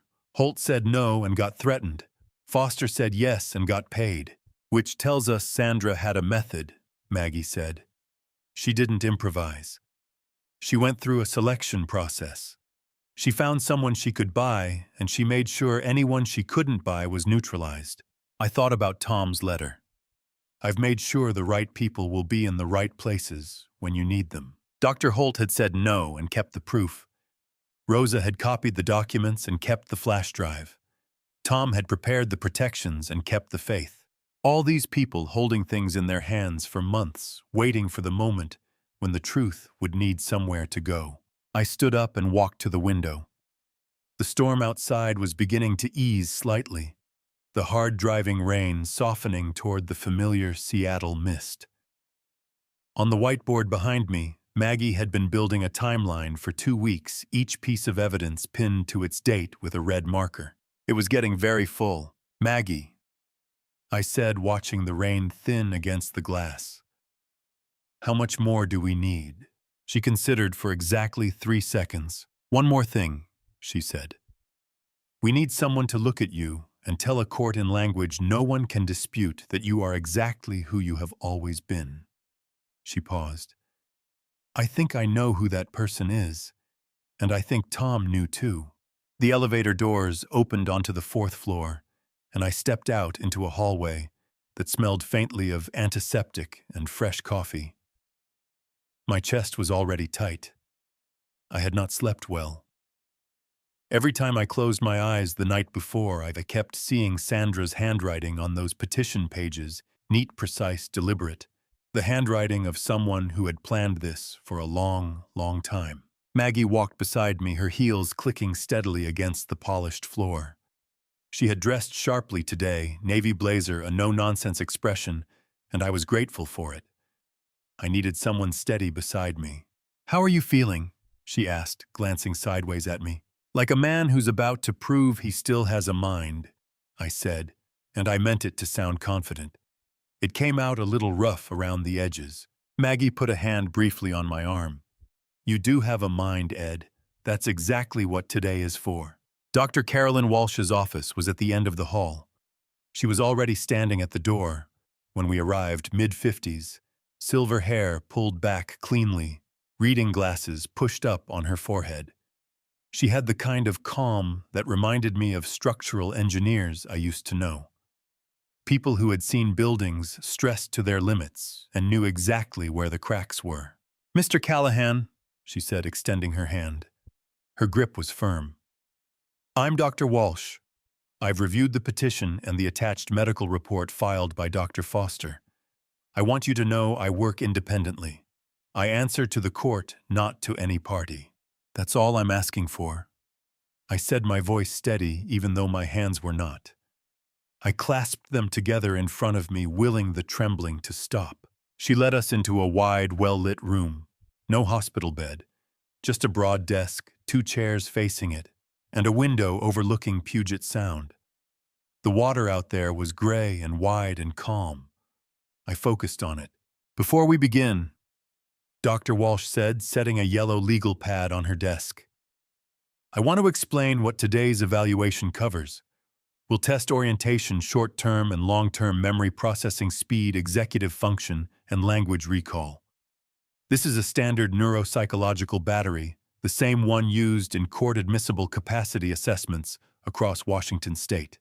"Translation?" I asked. "You want to know if I actually know what year it is?" Dr. Walsh gave a small, genuine smile. "Among other things, yes." I exhaled and leaned back. "Then let's get it over with." The next 90 minutes were the strangest of my life. Not because the questions were hard, they weren't not for me. What was strange was sitting there being measured, reciting the date, counting backwards from 100 by sevens, repeating a list of 5 words after a short delay, drawing a clock face showing 10 minutes past 11, explaining what "a rolling stone gathers no moss" means. Dr. Walsh never rushed me. She wrote steadily, her pen moving without drama. When I stumbled slightly on a date confusing September 16th with September 15th for a half second, my stomach dropped like a stone. "That's fine," she said immediately. "Take your time." "I know what day it is," I said, and I heard the edge in my own voice. "I know what year it is. I know who the president is. I know my son's birthday is March 9th, and my wife died on a Tuesday in February, and my brother Tom's favorite fishing spot was the north bank of Lake Cushman. I know all of it." My throat tightened. I pressed my hand flat against my thigh. "I know," I continued, my voice dropping. "The question isn't whether I know things. The question is whether someone convinced a judge I didn't. Dr. Walsh set her pen down. She looked at me not with pity, but with something sharper. Recognition. Mr. Callahan, she said carefully, I've evaluated over 300 patients in capacity hearings over 22 years. I've seen what genuine cognitive decline looks like, and I've seen what it looks like when someone tries to manufacture it on paper. My breath caught. And I'm not finished yet, she said with a firmness that told me she would not be rushed, not even by hope. She resumed the test. Word pairs, pattern recognition, a brief verbal story she read aloud and asked me to retell 15 minutes later. I recalled every detail. The story was about a woman who lost her keys in a park and found them under a bench near a fountain. I described the park, the bench, the fountain, the woman's red coat. I described the color of the fountain tile. When it was over, Dr. Walsh closed her notepad and folded her hands on the desk. I'll have a formal written report for the court within 5 business days, she said. But I can tell you this informally, Mr. Callahan and I would say it under oath without hesitation. She paused. There is nothing in your performance today that is consistent with the level of cognitive impairment Dr. Foster's report describes. Not remotely. My eyes burned. I blinked hard. I was not going to cry in a doctor's office. I pressed my lips together and nodded once. Maggie let out a slow breath beside me. Thank you, Dr. Walsh. Don't thank me yet, Dr. Walsh said, her voice going measured again. Thank me when the court sees this report next to Dr. Foster's. That comparison will speak for itself. I stood up. My legs felt steadier than they had in months. I walked to the window and looked out at the Sound, at the gray water stretching wide and unbroken toward the horizon. 40 years I had built things that were supposed to last. Roads, bridges, structures that held weight no one person could carry alone. Maybe it was time to build one more. 3 days after the evaluation, Maggie called me at 6:15 in the morning. I was already awake, had been since 4, sitting at the kitchen table with a cup of coffee gone cold, watching the maple tree out front catch the first pale light. When my phone rang and her name appeared on the screen, something in my chest lifted before I even answered. Ed, she said, come in today. Frank has something. James has something. And I have something. All 3 at the same time. A pause. This is it. I set the cold cup down. What time? 2 o'clock, don't be late. I was there at 1:45. Maggie's conference room had become familiar to me over the past 3 weeks. The long oak table, the whiteboard with its carefully organized columns, the window that looked out onto 2nd Avenue, where Seattle went about its business entirely unaware that a 72-year-old man was trying to reclaim his own life inside this building. The tissue box was still on the side credenza. I had used it twice. I was not planning to use it again today. Frank Doyle arrived first, dropping a thick manila folder on the table without ceremony. He looked like a man who had not slept, but also like a man who was very satisfied with himself. I found Gary Pruitt, he said. I straightened in my chair. Gary Pruitt, the name on Meridian Consulting LLC, the shell company that had wired $180,000 to Dr. Foster. The man Frank had been hunting for 2 weeks. Gary Pruitt doesn't exist. Frank continued, flipping the folder open. Not as a person. It's a registered agent identity set up in Delaware 6 years ago by a law firm in Bellevue. The registered agent firm's records list one authorizing attorney. He turned the folder toward me and tapped a name on the page. Sandra Mercer Callahan. I stared at that name. The letters seemed to pulse on the page. She created the shell company herself, Maggie said from across the table, her voice quiet and precise. 6 years ago, long before your brother died, long before your TIA. I opened my mouth. Closed it. Opened it again. She's been planning this for 6 years. At minimum, Frank said grimly. My hands gripped the edge of the table. I could feel my pulse in my fingertips, fast and uneven. 6 years. Derek had married Sandra 9 years ago, which meant within 3 years of that wedding, she had already begun laying the groundwork to strip an old man of everything he owned. James Kirby knocked twice and entered laptop under his arm, face unreadable, in the way that former federal agents always looked unreadable. "Good afternoon," he said, and set the laptop on the table. "I have a final forensic report, the court-certified version." He turned the screen toward us. "The signal messages we partially recovered from Derek's phone, I ran them through the full metadata analysis. Timestamps, device IDs, tower pings." He scrolled slowly. "The messages didn't originate from Derek's device. They originated from a prepaid device that pinged the same Bellevue office tower as Derek's building, yes, but the device profile doesn't match Derek's regular usage pattern." I frowned. "What does that mean?" "It means Sandra was sending those messages using a burner phone she kept at Derek's office," Kirby said. Derek's replies were minimal, mostly 1 or 2 words. "Okay. Fine. Whatever you think." She was running the operation. He was the name on the paperwork. Maggie leaned forward. "Which means Derek may have partial liability, but Sandra carries the primary criminal exposure." Frank let out a short, humorless sound. "She used her own husband as a front. Kept her hands just far enough from the documents to maintain deniability, except she made one mistake." "Gary Pruitt," I said. "Gary Pruitt," Frank confirmed, pointing at me. "She created that entity herself 6 years ago, and she used her own bar registration to authorize it. That's not just elder financial abuse. That's wire fraud, conspiracy, and unauthorized practice of law if she drafted those conservatorship documents without active bar status." He paused. "And Maggie confirmed this morning Sandra's Washington bar license has been inactive since 2021.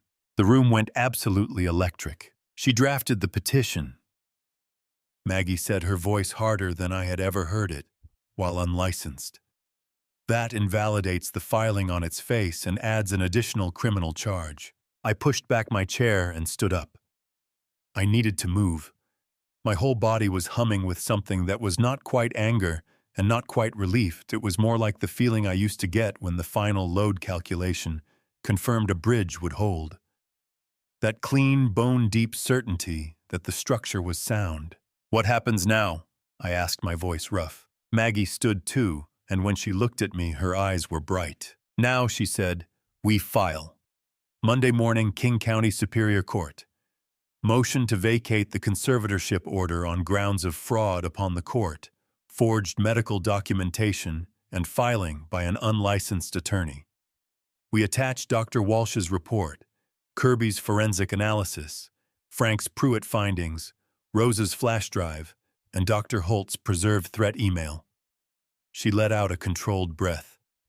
"And we simultaneously file a referral to the King County Prosecutor's Office for elder financial abuse under RCW 74.34 wire fraud and conspiracy." My throat ached. I pressed my knuckles against my sternum, trying to hold myself together. "Tom knew," I said. My voice cracked on his name, and I did not try to hide it. "He knew something was wrong. He sent Martin with that envelope because he knew." "He trusted you to fight," Maggie said softly. Frank closed his folder. "And you did." I walked to the window. 2nd Avenue was still out there, still full of people heading home in the early Friday dusk, their lives intact and ordinary and blissfully uncomplicated. A city moving forward. I pressed my palm flat against the cool glass. 72 years old. A widower. A father who had given his son every advantage he had ever been able to provide. And still it had come to this, a room full of documents proving that the people I trusted most had tried to hollow me out like a condemned building. But they had not succeeded. I turned back to the room. Frank was watching me. Kirby was watching me. Maggie was watching me, and there was something in her expression, not pity, not pride exactly, something steadier than both. "Monday morning," I said. Monday morning, Maggie confirmed. I picked up my coat from the chair and felt the weight of it in my hands, solid, real mine. Then let's make sure everything is airtight. I didn't spend 40 years in structural engineering to file a brief with a crack in the foundation. Frank almost smiled. No cracks, Ed. Not this time. I walked out of that office as the last light of September fell across the city. Somewhere across town, Sandra Mercer Callahan was going about her Friday evening, confident, comfortable, untouchable. She had no idea what Monday morning looked like from where I was standing. I had worn a suit exactly 3 times in the past 4 years. Eleanor's funeral, Tom's funeral, and now this. Maggie had told me to dress like a man who owned his own mind.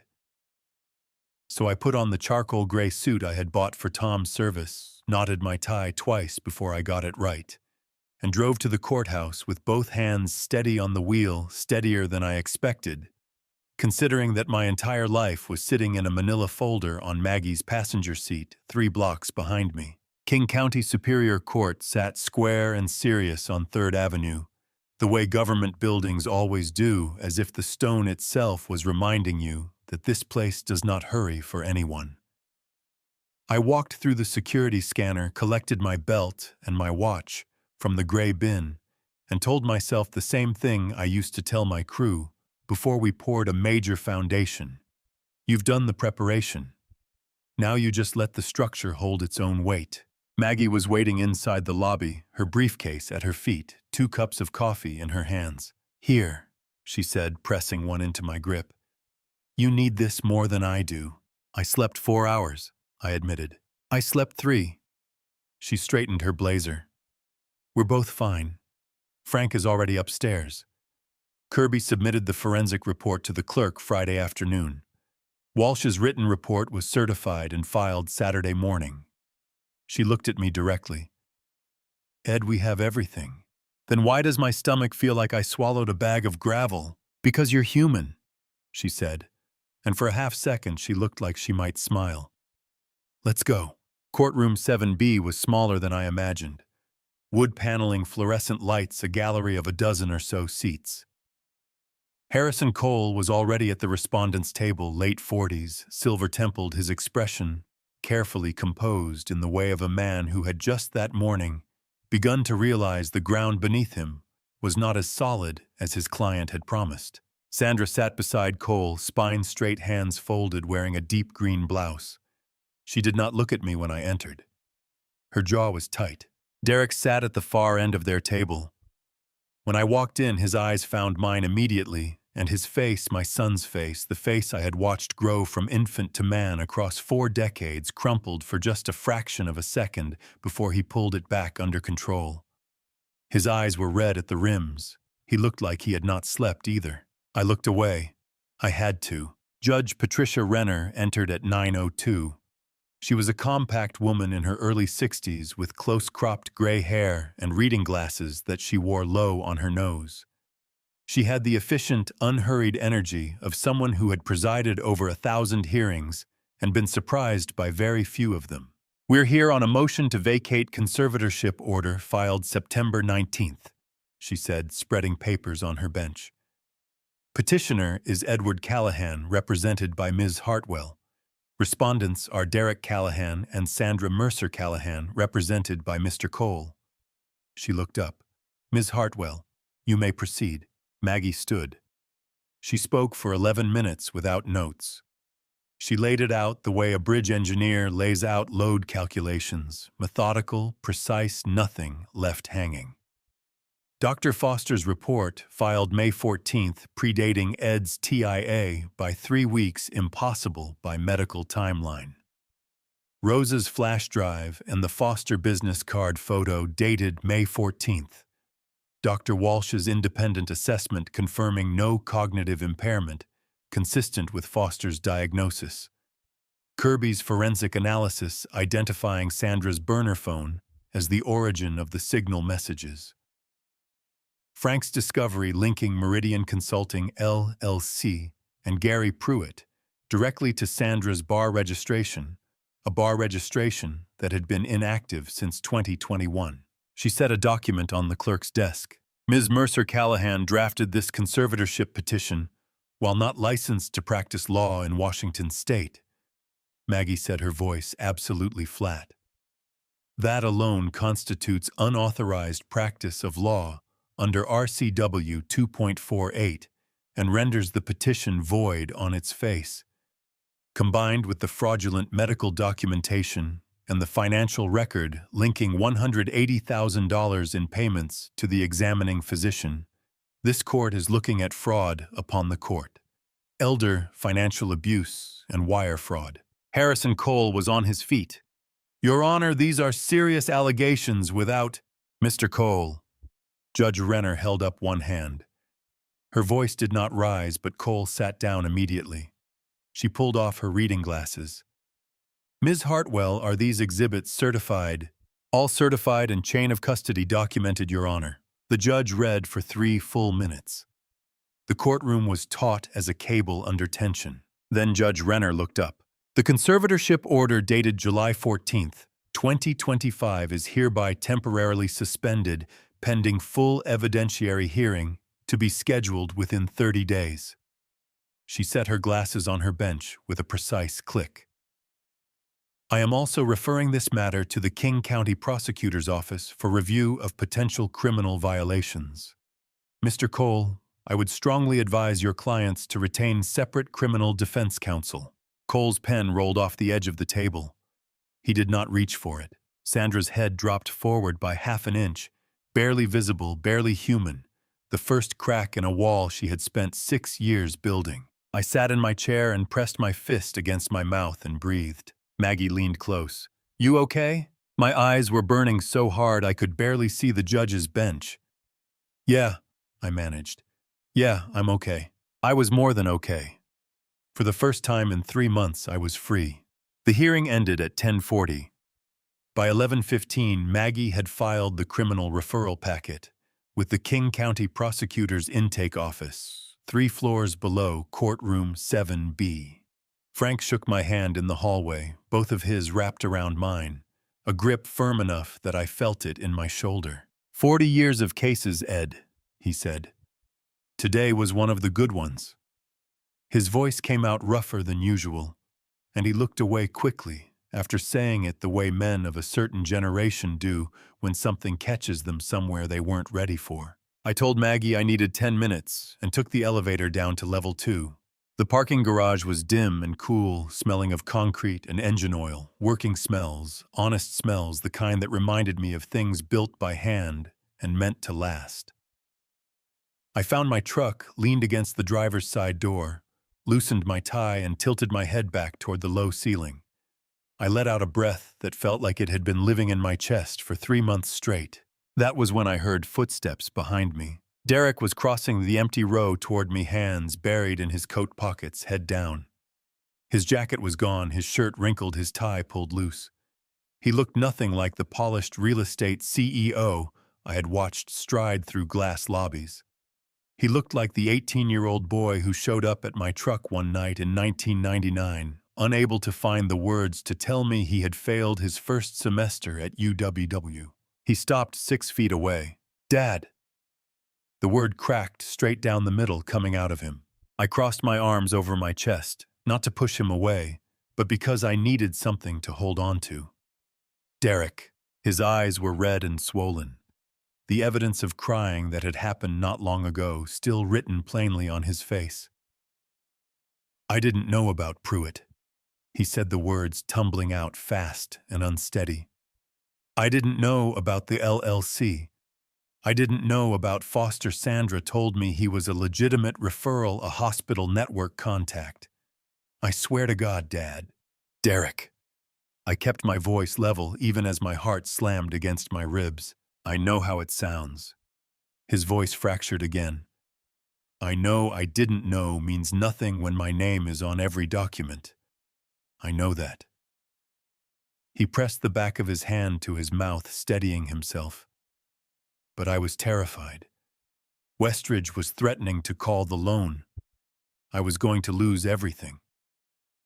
Sandra said it was just a protective measure, that it would keep your estate safe while we sorted things out. I stared at him. My firstborn. The boy whose Little League games I drove 2 hours to watch. The man I had lent $200,000 to on nothing but a handshake, because I trusted him the way you trust the bones in your own body. She told you stripping your father of his legal rights was a protective measure. The words came out quieter than I intended, the specific quiet of a structure in the last moment before it gives way. Derek flinched hard. I wanted to believe her. I was desperate, and I wanted to believe there was a way out that didn't destroy everything. It destroyed us, I said. Whatever it was, fear, bad judgment, desperation, it destroyed something I cannot rebuild for you. His face collapsed. He turned sharply and pressed his forearm against the concrete pillar beside him, his shoulders shaking with a sound that was low and wretched, like a man who had been carrying a weight so long that setting it down hurt worse than holding it. My throat ached. My eyes burned. Every cell in my body that had spent 44 years being his father wanted to cross those 6 feet and put my hand on his shoulder. And every other part of me held its ground. You need a criminal attorney, I said. Not Cole, your own, today. And you tell them everything, not Sandra's version. Everything. He turned back, eyes wet and raw. Are you going to testify against me? The question hung in the cold garage air like smoke that wouldn't clear. I'm going to testify to what happened, I said. Every word of it. What you do with that is your business now. I got in my truck. My hands trembled against the steering wheel. I sat there looking at the concrete wall ahead of me, gray, solid, unyielding the way facts always are. Sandra had engineered this with cold precision. Derek had let himself be used because he was weak and frightened.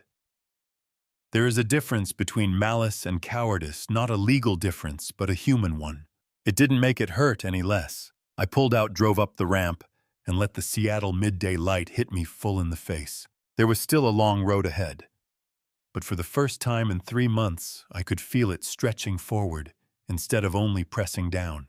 I turned north and drove home. 4 weeks is a long time to wait for something you have already won on paper, Maggie had warned me. The law moves in its own time, she said the morning after Judge Renner's suspension order. October 22nd is when the rest of the dominoes fall. She said it calmly, but she had refilled her coffee twice in 10 minutes. I noticed. I always notice. I spent those 4 weeks fixing gutters, driving out to Lake Cushman, to sit on the north bank where Tom and I used to fish, talking to him out loud for 20 minutes, like a man who had run out of better options. Then October 22nd arrived, and I put on the charcoal gray suit one more time. Courtroom 7B looked the same wood paneling, same fluorescent hum, but the energy was different, tighter, charged the way air gets before a storm tears something open. Maggie was already at our table. Derek confirmed his cooperation agreement Friday, she said quietly. Full statement. Everything, the loan, the conversations with Sandra, all of it. My chest ached. Not with anger, with something older. Is it enough? She set her hand briefly on my arm. Ed, it's more than enough. Sandra arrived with the new attorney, silver-haired, careful, the look of a man managing expectations rather than defending a case. Sandra herself walked in spine straight, composed, wearing that same deep green blouse.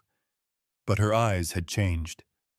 The cold confidence from a month ago had been replaced by something brittle like glass, already struck once, holding itself together on pure surface tension. Derek sat in the gallery 2 rows back, plain dark jacket. When I noticed him, he gave one small nod. I turned back to face the bench. The hearing lasted 3 hours and 14 minutes. Maggie presented everything: Walsh's neuropsychological report, Kirby's forensic analysis, Frank's Meridian LLC findings, Rosa's flash drive, Dr. Holt's threat email, Derek's cooperation statement. Each piece locked into the next, like rebar before a pour, until the structure was simply undeniable. At 12:16, Judge Renner looked up from her bench. The conservatorship order dated July 14th, 2025 is hereby permanently vacated, she said, her voice carrying clean and level to every corner of the room. The petition was fraudulent in its inception, filed by a person not licensed to practice law in this state. She paused. This court refers Sandra Mercer Callahan to the King County Prosecutor's Office for elder financial abuse, wire fraud conspiracy, and unauthorized practice of law. Two officers approached Sandra's table. She rose in one controlled movement.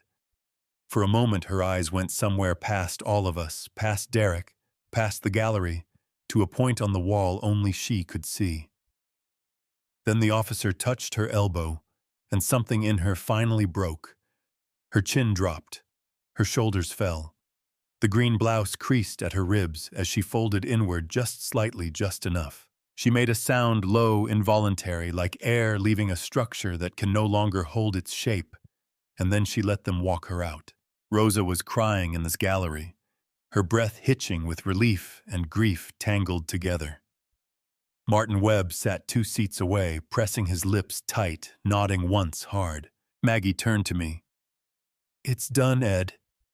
Her voice broke on that last word, just one syllable, just one, before she steadied herself. I looked at the ceiling so I wouldn't lose it completely. "Yeah," I said, rough and quiet and completely undignified.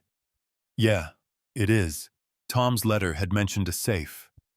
Not a bank vault, not a lawyer's lockbox, a physical safe installed in the floor of his study before he died. Maggie had the combination sealed in a secondary envelope she'd held since February.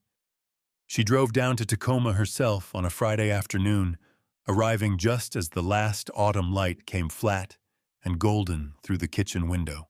Martin Webb was already there.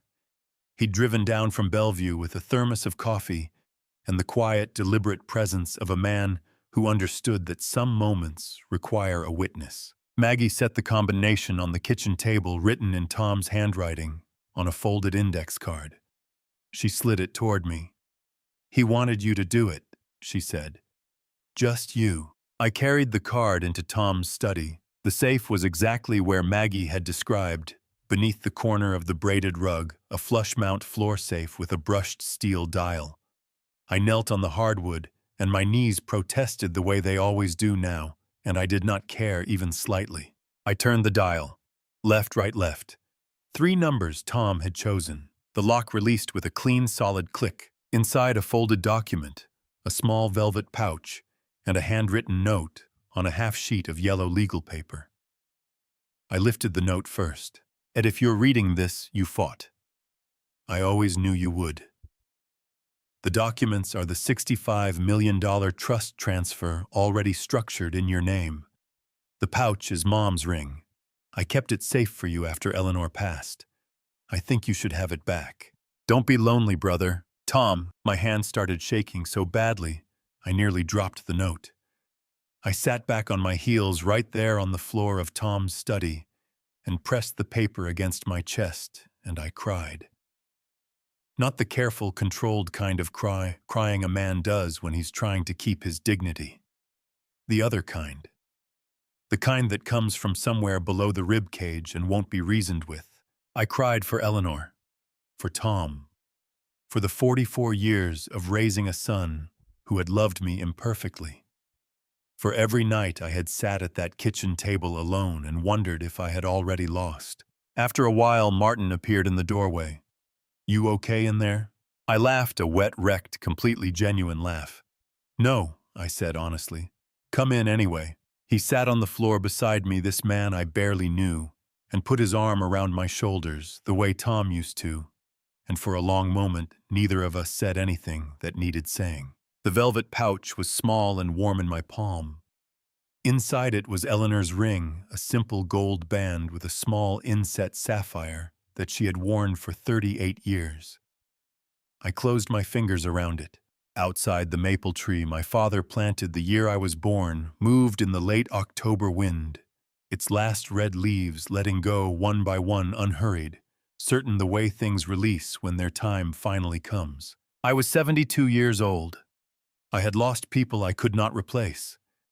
I had been betrayed by someone I made. And I was still here. I pressed the ring to my lips, breathed out slowly, and stood up.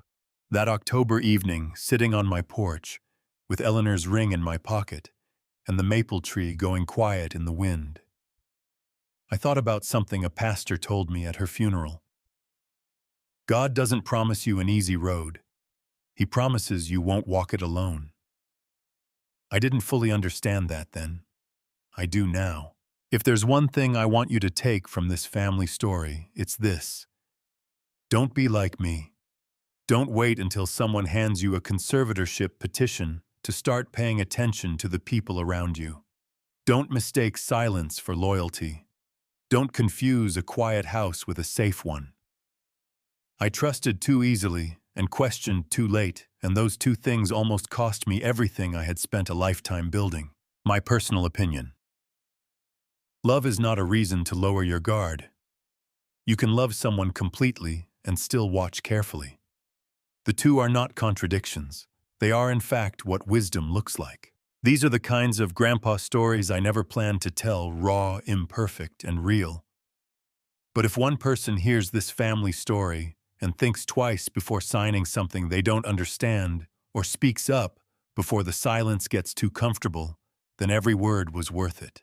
If this grandpa stories moved something in you, leave a comment below and tell me what you felt. Share it with someone who needs to hear it. And if you haven't already, subscribe, because the stories that matter most are rarely the ones we planned to share. Thank you for staying with me until the very end. It means more than you know. The stories ahead contain some fictional elements crafted purely for the purpose of storytelling and reflection. If that's not for you, no hard feelings. Step away and find what speaks to your heart. But if you're staying, I'm glad you're here.